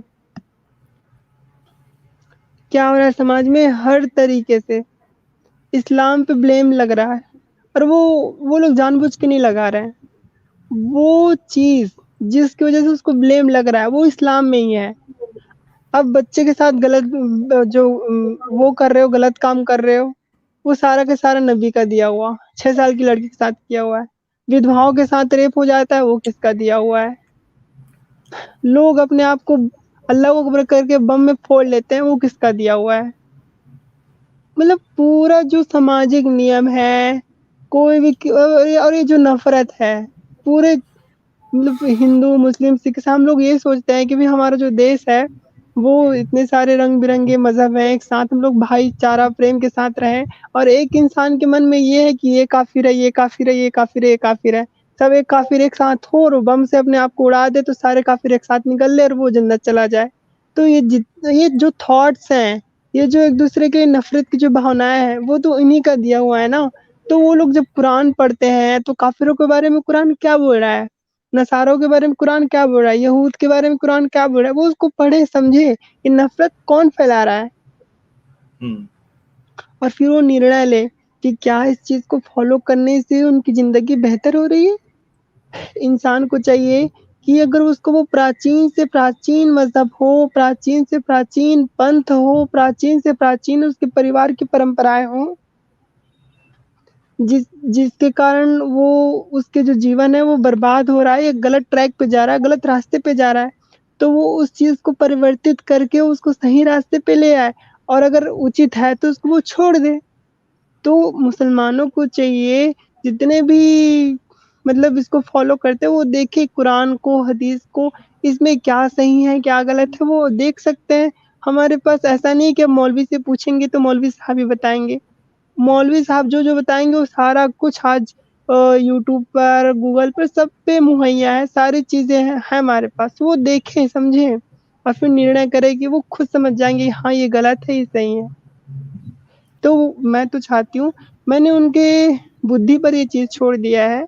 ये प्रार्थना करना चाहूँगी, ये निवेदन करना चाहूँगी उनसे कि आप अपनी बुद्धि से काम लें और जो सही है, गलत है उसके बीच तर्क करें और जो सही लगता है अगर आपको सही अगर तर्क के साथ आपको लगता है कि हाँ, इस्लाम सही है, तो आप इस्लाम को फ़ॉलो करो। लेकिन तार्किक होनी चाहिए, एक तरफ़ा नहीं होनी चाहिए। अगर आप तार्किक रूप से देखोगे तो 100% आप उस चीज़ को छोड़ दोगे जो गलत है। तो मैं यही कहना चाहूँगी भई कि ईमान वाले बन रहे हो, तो ईमान वाला मत बनो। ईमान का मतलब होता है कि जो चीज़ देखा नहीं उस पे ईमान ला लिया कि भई हाँ, वो है, बोल दिया तो है। अल्लाह को देखा नहीं, बोल दिया तो है।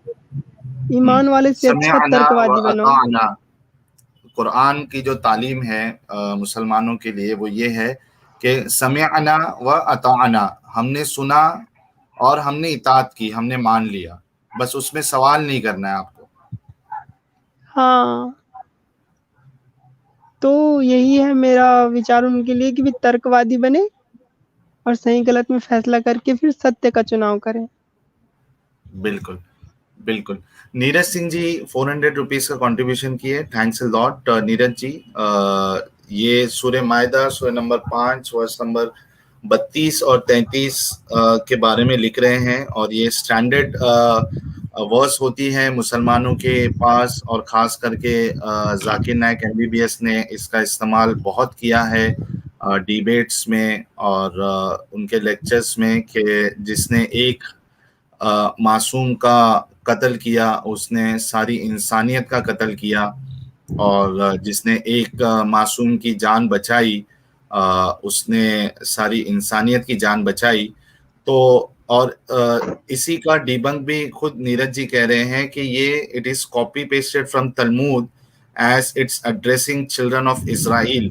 बिल्कुल, ये अगर आयत का आप कॉन्टेक्स्ट देखोगे तो वो बनी इसराइल के बारे में बात हो रही है और इसके ऊपर मैं सिर्फ एक हदीस जो कोट करना चाहूंगा वो जिसके ऊपर हमने 2 एपिसोड में स्ट्रीम की थी कि जिसमें मोहम्मद साहब के सामने एक सहाबी आते हैं और वो कहते हैं कि साहब बिन जस्सामा सहाबी का नाम है। वो आके मोहम्मद साहब से बताते हैं कि हम जब रात में हमला करते हैं मुशरिकों के कबीलों पर तो उसमें औरतें और जो उनके बच्चे हैं मुशरिकों के पॉलीथियस्ट के उनकी भी जानें चली जाती हैं, मर जाते हैं वो हमले में। तो इसके बारे में क्या कहना है आपका? तो मोहम्मद साहब कहते हैं कि वो उन्हीं में से हैं।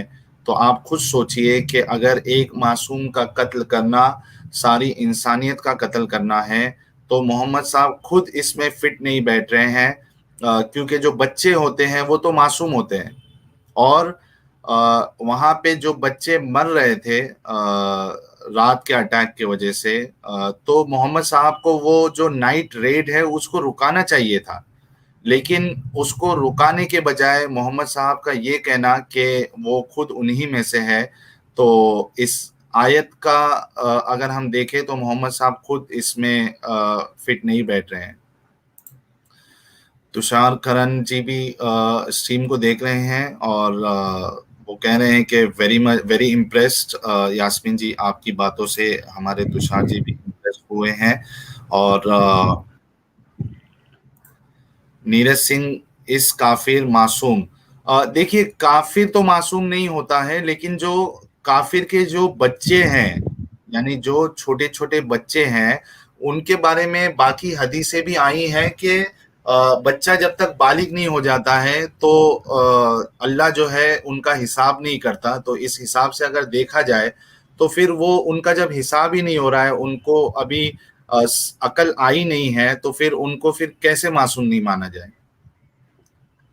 एक चीज़ सोचें आप कि हम्म। अगर कहीं हिंसा हुई और जितने भी कट्टरवादी हैं, सभी मुसलमान की बात नहीं कर रही, जो हम्म। कट्टरवादी दिमाग से पैदल ढक्कन लोग हैं, उन लोगों ने तलवार उठा लिया और हम्म। फिर वो हम लोगों को भी काटेंगे क्योंकि हम लोग मुर्तद हैं, तो हम लोग भी काफ़िर हैं और हम्म। उनको भी काटेंगे जो फिर ये हिंदू भाई, सिख भाई, ईसाई भाई, यहूदी भाई, तो वो उनको भी काटेंगे, उनके बच्चों को भी काटेंगे। जो बच्चे ना खाट पे सो रहे होंगे, जिनके दांत नहीं जगे होंगे, बेचारे छोटे-छोटे, उनको भी काटेंगे। क्यों? उनके नबी ने तो ये काम करके गए हैं।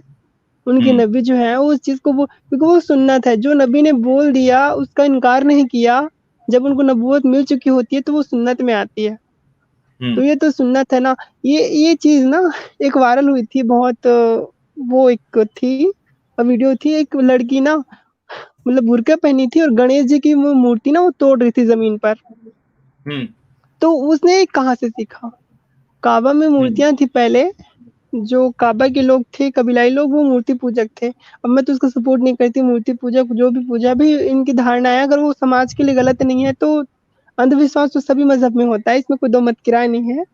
तो वो हम्म। उसके मूर्ति को तोड़ रही थी। तो उसके अंदर ये जो विचार है वो कहाँ से आया? नबी की सुन्नत है मूर्ति तोड़ना। और सच कहें, अगर भारत में शरिया कानून लॉ कहीं बहाल हो गया तो फिर जितने भी हिंदू हैं, सिख हैं, ईसाई हैं, सबको पैसे देने पड़ेंगे जजिया कर और इनकी मूर्तियों को जा जाके तोड़ेंगे जैसे पाकिस्तान में आज हो रहा है। बिल्कुल, बिल्कुल। मोहम्मद साहब का जो एक मिशन था, हदीस में बिल्कुल साफ साफ मौजूद है कि मोहम्मद साहब जो है वो मूर्तियों को तोड़ने के लिए, बुतों को तोड़ने के लिए भेजे गए थे। और एक मिशन उनका ये था कि वो इसलिए भेजे गए थे कि वो लोगों के साथ फाइट करे जब तक लोग जो है वो ला इलाहा इल्लल्लाह ना कह दे। तो ये मोहम्मद साहब की ही सुन्नत है। लेकिन एक बात मैं दर्शकों को क्लियर कर दूं कि मैं ये समझता हूं कि आज के जो मुसलमान हैं वो मोहम्मद साहब और सहाबा से लाख दर्जे बेहतर हैं। अगर आप मोहम्मद साहब और सहाबा की जिंदगी देखें तो, और उसको अगर आज के मुसलमानों से कंपेयर करें तो काफी डिफरेंस आपको मिलेगा।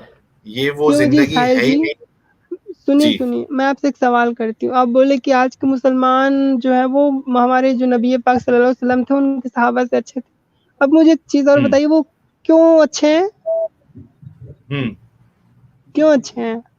क्योंकि वो भारत इसलिए। का संवि क्योंकि भारत का संविधान है ना, इसलिए अच्छे हैं। पाकिस्तान में देख हम्म। लो और जितने भी इस्लामिक कंट्रीज़ हैं ना, सऊदी अरब वगैरह को हम्म। छोड़ के, क्योंकि वहाँ तो उनकी आय ही इस चीज़ से है।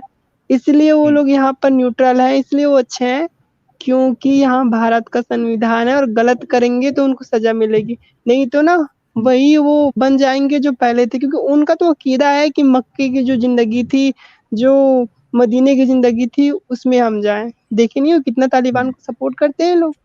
बेचारे हम्म। नसरुद्दीन शाह जी उनका विरोध किए थे तो उनके ऊपर ही चढ़ के बैठ गए लोग। तो हम्म। ये कोई फ़र्क नहीं है, बस संविधान है ना, तो हमारे ना जितने भी हम मुर्तद लोग हैं और जितने भी सिख, ईसाई और जितने भी जो काफ़ी लोग हैं, उनके सामने ना एक एक दीवार है संविधान की, वो हमारी जो है हम्म। ना वो रक्षा कर रही है, नहीं तो हम लोग कब के ऊपर निकल गए होते।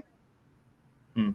अच्छा, देवराज जी ने 100 रुपीज का कंट्रीब्यूशन किया है। ये कह रहे हैं टेलीस्कोप से हम इतना गैलेक्सी डिस्कवर किया, जन्नत जहन्नम का लोकेशन क्यों नहीं मिला? फिर ये जन्नत जहन्नम का बिलीव करना चाहिए। क्या कहना चाहेंगी यास्मीन जी आप? जो चीज़ अगर होती है तो उसका सबूत मिलता है, जो चीज़ नहीं है उसका सबूत नहीं है। जैसे डार्क हम्म। मैटर दिखाई नहीं देती लेकिन हम उस चीज़ को ऑब्ज़र्व कर सकते हैं, उस चीज़ को हम संकेत को उसको समझ सकते हैं। तो अगर खुदा हम्म। होता, जन्नत, जहन्नम, स्वर्ग, नर्क, ये सारी चीज़ें होती तो हम उस चीज़ को कहीं न कहीं, किसी न किसी तरीक़ा से साक्ष्य उसका प्राप्त कर कर लेते। ये बात बिल्कुल। सिद्ध है कि ऐसी कोई चीज़ नहीं होती है और जो लोग हम्म। इसको मानते हैं वो उनकी काल्पनिक भावनाएँ हैं और वो अपने भावनाओं में ही बह रहे हैं और ज़िंदगी भर ऐसे भावनाएँ करके एक दिन ऊपर निकल लेंगे। चलिए, यास्मीन जी से बहुत सारी चीजें जानने को मिली। और हम बिल्कुल स्ट्रीम खत्म करने के कगार पे आ चुके हैं।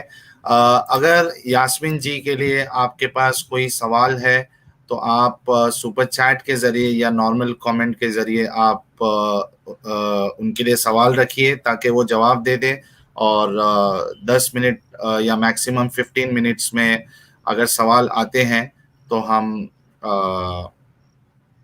इसको स्ट्रीम को क्लोज कर देंगे आपके सवाल लेने के बाद।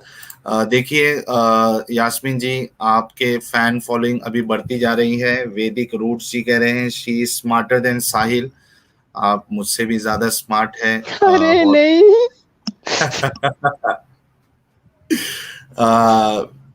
आपकी फैन फॉलोइंग अभी बढ़ने लगी है यास्मीन जी।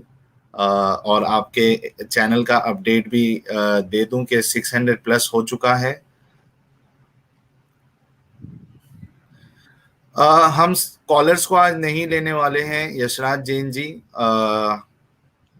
अगर किसी के पास यास्मीन जी के लिए कोई सवाल है तो प्लीज आप सुपर चैट या नॉर्मल चैट के जरिए से आप अपना सवाल रखें ताकि मैं यास्मीन जी के सामने उस सवाल को पेश करूं, उस प्रश्न को आपके सामने पेश करूं।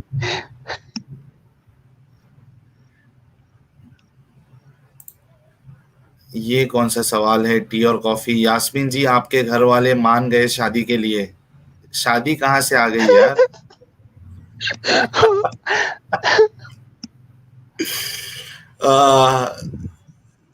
शादी की बात कहाँ से आ गई मुझे समझ में नहीं आया। चलिए यास्मीन जी, एक सवाल है, would you change your name? क्या आप अपना नाम चेंज करने वाली है या नहीं करने वाली है? मैं नहीं करने वाली हूँ। मैं ये जो होता है ना, वो क्या बोलते हैं, वो जो वो दाल को करते हैं ना, दाल की क्या बोलते हैं उसको, जो घुमा घुमा के पीसते हैं, घोटते हैं। चक्की। चक्की चक्की। इस हम्म। चक्की को ना मैं लेके उनके सीने पे रख के ना दाल पीसूंगी, ये इसी नाम से। अच्छा, ये हैप्पी लव जी कह रही हैं कि लाइव स्ट्रीम खोलो, I am girl and I want to talk with her. ठीक है, चलिए मैं सिर्फ और सिर्फ हैप्पी लव जी के लिए, क्योंकि वो भी फीमेल है और यास्मीन जी से बात करना चाह रही है, मैं उनको सिर्फ एक मौका देता हूँ यास्मीन जी से बात करने के लिए। ठीक है ना यास्मीन जी, इजाजत है आपकी? हाँ, कर सकते हैं आप। अब बेचारी आ रही है तो। ठीक है, सिर्फ और सिर्फ बाकी लोगों से रिक्वेस्ट है, निवेदन है कि आप लोग ज्वाइन ना करें। सिर्फ मैं इनको मौका दे रहा हूँ स्ट्रीम ज्वाइन करने का। लिंक मुझे शेयर करना पड़ेगा और लिंक, एक मिनट।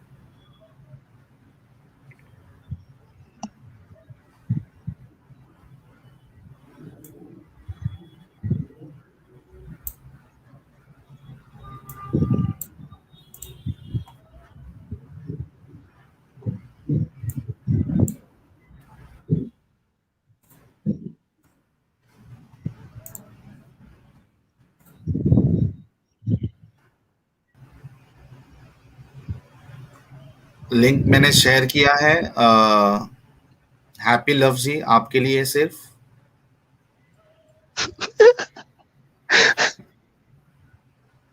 हंसी आ रही है आपको? हाँ, और भी जो लोग सोच रहे होंगे लड़की है इसलिए। नहीं ठीक है ना अभी। लड़की नीरज सिंह जी कह रहे हैं नहीं। रियली इम्प्रेस, डार्क मैटर का भी इल्म रखती हैं आप। अच्छा शाहिद भाई, नहीं, मैंने रिक्वेस्ट किया था कि सिर्फ जो हमारी वो वो हैप्पी बहन जो लव थी। जी है, हाँ, हैप्पी लव जी जो है बहन जी हमारी, उनको सिर्फ जुड़ने का मौका दिया। अगर आपको अल्लाह। लगता है कि आप भी महिला हैं तो उसके बाद आप ज्वाइन करिए।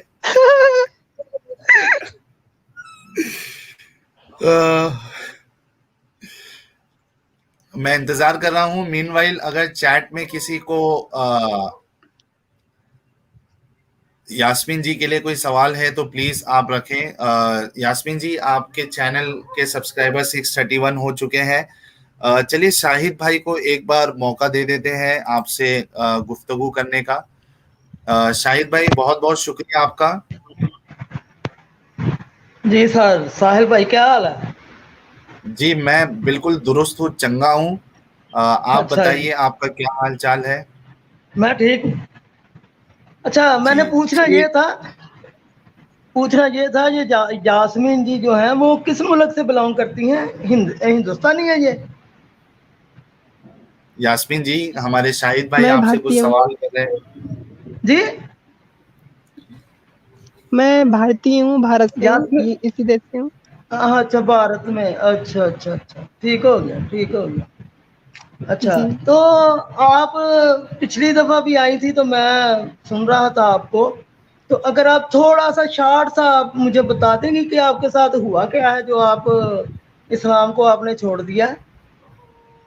अभी इतनी बड़ी जो उन्होंने कथा मैंने कही थी, भागवत कथा, रामायण कथा। और रामायण और मैंने नहीं सुनी, रामायण मैंने नहीं सुनी। नहीं, कहने का तात्पर्य ये है कि अभी तक मैं वही बता रही थी, लेकिन आपको बता दूं मैं, और बहुत स्टार्ट में, कि भाई विज्ञान, वास्तव में विज्ञान की वजह से मैंने ज्यादा ना इस्लाम से दूरी बनाई। साहिल यार, थोड़ी सी इसकी जो है ना हिंदी, वो बहुत, यानी कि क्या उसको कहते हैं, जो बड़ी गाढ़ी हिंदी बोल रही है। कुछ लफ्ज मुझे समझ साइंस नहीं आए थे, इसलिए साइंस मैंने की वजह से मैंने रिक्वेस्ट की थी। इस्लाम से दूरी बनाई।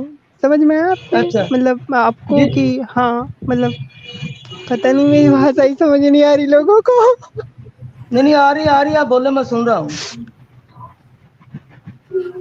शाहिद जी, उन्होंने 1 घंटा पूरा बताया है दास्तान के उन्होंने इस्लाम को क्यों छोड़ा है। तो आप एक काम करिएगा, ये स्ट्रीम हाँ, खत्म होने के बाद आप शुरुआत से वीडियो देखिए, तो आपको वो वजह पता चल जाएगी कि यास्मीन ने इस्लाम को क्यों छोड़ा है। ठीक हो गया, ठीक है भैया, और ठीक है। ये बताइए शाहिद भाई कि आप जी, लास्ट टीम में आप मौजूद नहीं थे, बहुत मिस किया मैंने आपको। नहीं, मैं मौजूद था जनाबे मन, आप मुझे लिफ्ट नहीं कराते। साहिल, आपका ध्यान नहीं नीचे पड़ता, मैं बैठा होता नहीं हूँ। नहीं ये हो आप नहीं सकता कि साहिल स्ट्रीम करे, साहिल साहिल हाँ स्ट्रीम करे और मैं ना आऊं, ये नहीं हो सकता। हाँ, इनकी लैंग्वेज बड़ी प्यारी है। आपकी लैंग्वेज पर फिदा हो चुकी है यास्मीन।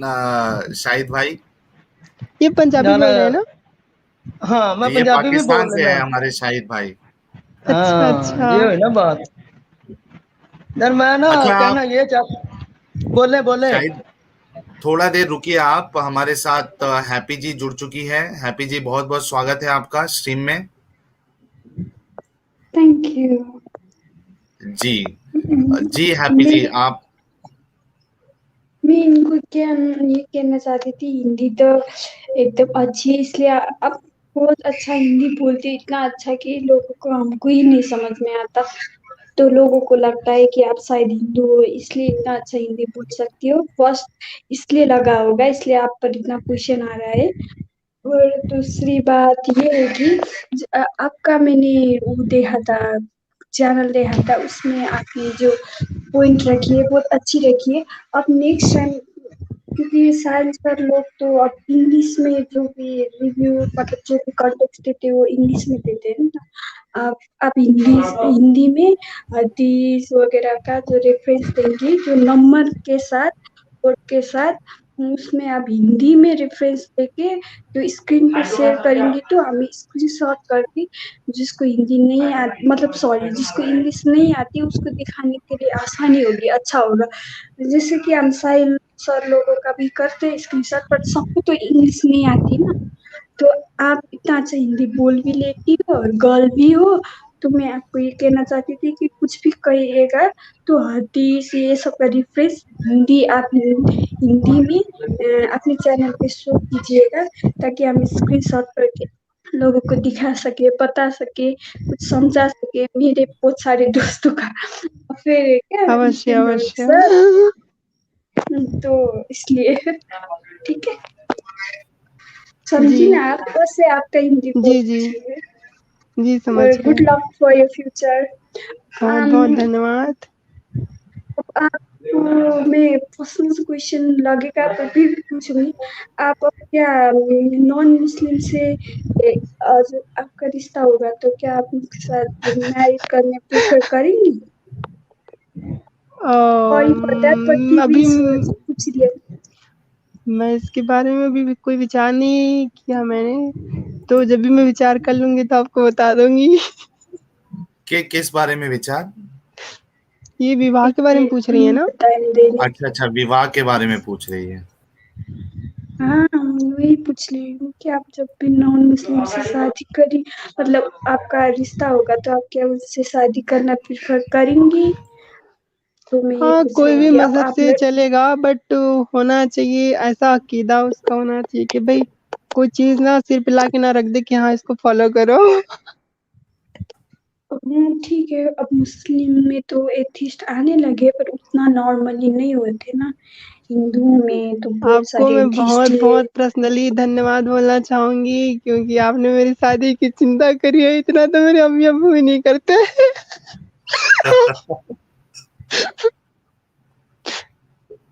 आप बड़ी प्यारी हो बहन। चलिए दिमाग में ऐसी है ना, इसलिए जी जस्ट सॉरी फॉर दैट। तर अब ऐसी क्वेश्चन दिमाग में आ जाती है कि लड़की होने के नाते सॉरी फॉर दैट। नहीं नहीं, पर अच्छी मेरा बात है, जो कोई ना। पॉइंट था ना, जो आप हिंदी में हदीसों को हिंदी में अपनी स्क्रीन पे शो करिएगा ताकि हम स्क्रीनशॉट ले सके थोड़ा। और साहिल सर मैं बोलूंगी कि अपना जो स्क्रीन होता है वो थोड़ा बड़ा कीजिएगा ताकि वो दिखने में आसानी, वो दिखने में आसान नहीं होता है क्या? ठीक है सर। क्या क्या बड़ा करना है? मैं समझा नहीं आपकी बात। जो हदीसें आप रेफरेंस में देते हैं ना वो थोड़ा अच्छा बड़ा अच्छा, करे हाँ ताकि अच्छे से दिखे, ऐसे बोल रही है ये बहन। ठीक है, बिल्कुल बिल्कुल। वो थोड़ा जूम हम कर देंगे जब हम हदीसों का रेफरेंस कोट करेंगे। आप दोनों तो को बहुत बेस्ट बहुत ऑफ शुक्रिया लक। हैप्पी जी। जी बहुत बहुत शुक्रिया, आप आई और यास्मीन जी से भी आपने बात किया। अपना और ख्याल साहिल रखिएगा। सर एक एक साहिल सर जी मैं जी आपको एक और बात कहूंगी। आप आपको ना ये जो आपको जो आता है जो मैसेज, उसमें उसमें आप बोलने में आपका 5 मिनट हम इतने आसानी से सुन रहे होते हैं एक फ्लो में, और आप एकदम से अपना जो चैट पढ़ने लग जाते हैं तो वो उसमें आपका 2 3 5 मिनट चला जाता है। इसलिए आपको जो जितना अमाउंट दिया है वो बोलने की शायद जरूरत नहीं है, मेरा सोचना है। बोलने की जरूरत नहीं, आप फटाफट से उनका कमेंट पढ़ लीजिए और और रहने दीजिए।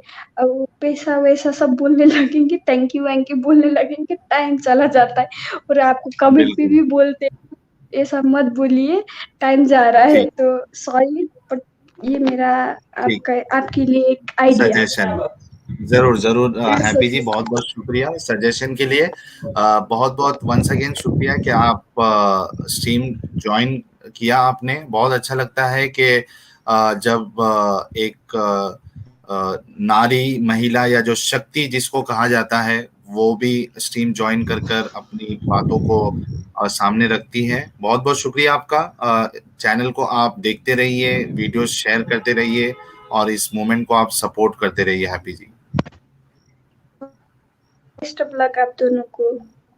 Thanks a lot. बहुत बहुत धन्यवाद।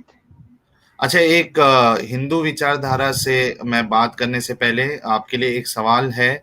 बहन से पूछो कि उनको दारुल हर्ब या दारुल इस्लाम के बारे में पता है।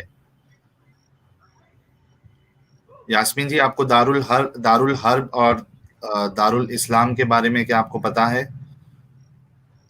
हाँ, पूरे कंट्री को, पूरी दुनिया को इस्लामीकरण करने की प्रक्रिया को ये इस नाम से पुकारते हैं।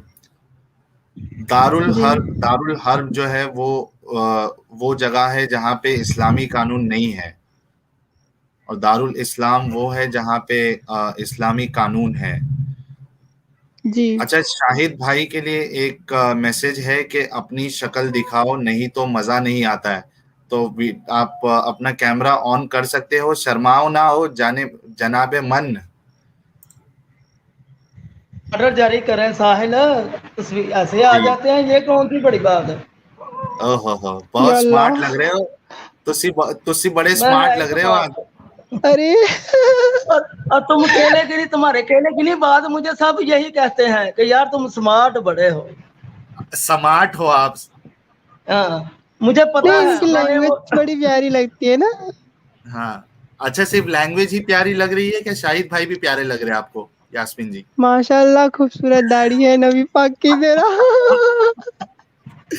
स्ट्रीम जो हमारी ज्वाइन करते हैं हमारे शाहिद भाई, तो जान आ जाती है बिल्कुल। तो फिर शुरू करें। नहीं, आज जो है मौका और दस्तूर जो है वो थोड़ा सा अलग है शाहिद भाई। मेरा सिर्फ एक सवाल है साहिल, आपको एक सवाल का जवाब चाहिए मुझे, बस मैं चला जाऊंगा। जी बोलूं? ठीक है जी, बिल्कुल हाँ, करिए, मेरा सवाल करिए। सवाल ये है, देखो मैं तुमने गुफ्तगू करनी है इस्लाम पर। आपने गुफ्तगू करनी है इस्लाम पर कि इस्लाम, यार इस्लाम बहुत बड़ा दीन है, उसके शान के मुताबिक प्रोग्राम करो। और ये क्या तुमने, इसको अकल है नहीं जिसको आपने बिठा लिया अपने साथ। वो आप बात, वो कोई भी बात का आपने तैयारी नहीं इसको सही करवाई, तो वो बात करती है। अभी मुझे ये भी नहीं यकीन कि ये मुझे लड़की नहीं लग रही। एक दूसरा, आपने तैयारी नहीं इसको ठीक करवाई कि वो हर गुफ्तगू में हंसना जरूर चाह रही है कि जरूरत नहीं हंसी की, लेकिन वो हंस रही है। आपने ना तैयारी नहीं इसको ठीक करवाई। जनाबे मन आपने इस्लाम के खिलाफ बोलना है तो जरा प्रोग्राम भी धड़ल्लेदार होना चाहिए। क्या कर रहे हैं आपने? तो मुझे आज बड़ा, मैं ये क्या उसे कहते हैं, मोमिन है क्या? हाँ, ये मैं बिल्कुल मोमिन हूँ। हमारे मोमिन भाई है और इसके लिए अच्छा, तो इसलिए मिर्ची लग रही है आपकी क्या इनको? हाँ, ओ नहीं हंसी नहीं नहीं नहीं बर्दाश्त नहीं हो नहीं, रही है। मिर्च नहीं मुझे लगती, मिर्च नहीं मुझे लगती। आपने जो बोलना है खुले दिल से बोले। मुझे मिर्चें नहीं लगती, मुझे पता है इस्लाम का। आपको नहीं पता अभी ना कि इस्लाम कितना बड़ा दीन है। वो साल से बात हो रही है बड़ी मादत के साथ। साहिल यार, आज का ये प्रोग्राम तुम्हारा बड़ा ठंडा है। मेरा कहने का ये मकसद था कि आप जरा तैयारी देखिए पूरी करके प्रोग्राम करें। शाहिद ये ये शाहिद कैसा लंपट मनुष्य है? एक मिनट शाहिद भाई, देखिए आप अभी हमारे मेहमान की जो है ना वो आप बेइज्जती कर रहे हैं, तो इससे आप परहेज करिए। हम आपको, हमारे दर्शक भी आपसे मोहब्बत करते हैं, तो आप इस तरीके से आपका कहना जो है वो दुरुस्त नहीं है। हाँ ठीक है, आपको वो चीज पसंद नहीं आई, आपका व्यू हो सकता है, लेकिन इस तरीके से किसी महिला को आकर आप अगर इस तरीके से बोलोगे तो जो लोगों में जो आपकी चाहत है फिर वो निकल जाएगी। तो आप थोड़ा ख्याल रखिए इस बात का शाहिद भाई। चलिए शाहिद जी, मेरा नमस्ते। सिर्फ छोटा सा जवाब, छोटा सा जा रहा हूँ। साहिल देखो, मैं मुसलमान होकर तुम्हें इतनी बड़ी बात कर दी है, उस जो भी जो मेहमान है वो आप काबिले कदर है, मैं उनकी बेइज्जती नहीं कर रहा। लेकिन मैं आपको कह रहा हूँ, आपसे बात, क्योंकि मैं पता मुझे आपसे, भाई हो मेरे, आप जितना मर्जी आप इस्लाम के बारे में बोलो, मैं नहीं बुरा मानता, क्योंकि मुझे पता है अपने इस्लाम का। आप इस बात को छोड़ दें। मैं सिर्फ ये कह रहा कि आप इतने प्रोग्राम कर रहे हैं, तो ये बीच में ये वाला सेटमेंट आपने जो किया है ना, ये जरा काज मेरी नजर में, मेरा मौकफ है ये, मेरा, हाँ ठीक है, मेरा आपका वो मौकफ ये है पर्सनल मैटर कि, है हाँ शाहिद जी। और आप एक काम करिए, ऐसे कुछ आपको सजेशन देना है तो आप मुझसे डिस्कॉर्ड पे या मैसेंजर, फेसबुक मैसेंजर पे जुड़ जाए, ताकि मैं आपके सजेशन को लूं और कुछ चेंजेस करने की कोशिश करूं। चलिए, बहुत बहुत शुक्रिया। अच्छा, हिंदू विचारधारा जी, बहुत बहुत स्वागत है आपका स्ट्रीम में। थैंक यू शाहिद जी।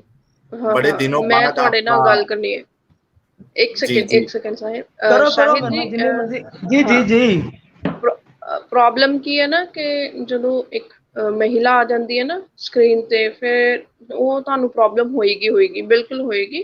ਥੋੜਾ ਜਿਹਾ ਸਹਿਨ ਕਰਨਾ ਸਿੱਖੋ। ਅਸੀਂ ਇੰਡੀਅਨ ਵੂਮਨ ਆ, ਸਾਡੇ ਇੱਥੇ ਸਾਰੀਆਂ ਮਹਿਲਾਵਾਂ ਤੁਹਾਨੂੰ ਬੋਲਦੀਆਂ ਹੋਈਆਂ ਹੀ ਨਜ਼ਰ ਆਉਣਗੀਆਂ, ਤੇ ਸ਼ਾਇਦ ਪਾਕਿਸਤਾਨ 'ਚ ਤੁਹਾਨੂੰ ਨਹੀਂ ਆਦਤ ਹੈ, ਤੇ ਇੰਡੀਅਨ ਵੂਮਨਸ ਇੱਥੇ ਇੰਡੀਆ ਦੇ ਵਿੱਚ ਇਹੀ ਸਿਸਟਮ ਚੱਲਦਾ ਹੈ ਕਿ ਹਰ ਕੋਈ ਆਪਣੀ ਪੁਆਇੰਟ ਆਫ ਵਿਊ ਜਿਹੜਾ ਖੁੱਲ ਕੇ ਦਿੰਦਾ ਹੈ। ਇਸ ਲਈ ਅਗਰ ਤੁਹਾਡੇ ਕੋਈ ਵਿਚਾਰ ਹੈ ਤਾਂ ਤੁਹਾਡਾ ਪੁਆਇੰਟ ਆਫ ਵਿਊ ਹੈ ਨਾ, ਉਹ ਤੁਹਾਡਾ ਪੁਆਇੰਟ ਆਫ व्यू इंडिया 'ਚ नहीं चल सकता। साहिल सॉरी जी हेलो हाँ एनजीओ के लिए जो गैस है जी उसके जी बारे में बिल्कुल बता रही थी, देर हो रही है, अगर आप बिल्कुल आज्ञा बिल्कुल दे हम तो। दो हाँ बिल्कुल सिर्फ 2 मिनट दे दीजिएगा। यूसी अपने जो हिंदू विचारधारा है वो लास्ट कॉलर है, उसके बाद हम स्ट्रीम क्लोज कर देंगे। शाहिद भाई आपका बहुत बहुत शुक्रिया, आप स्ट्रीम में आए।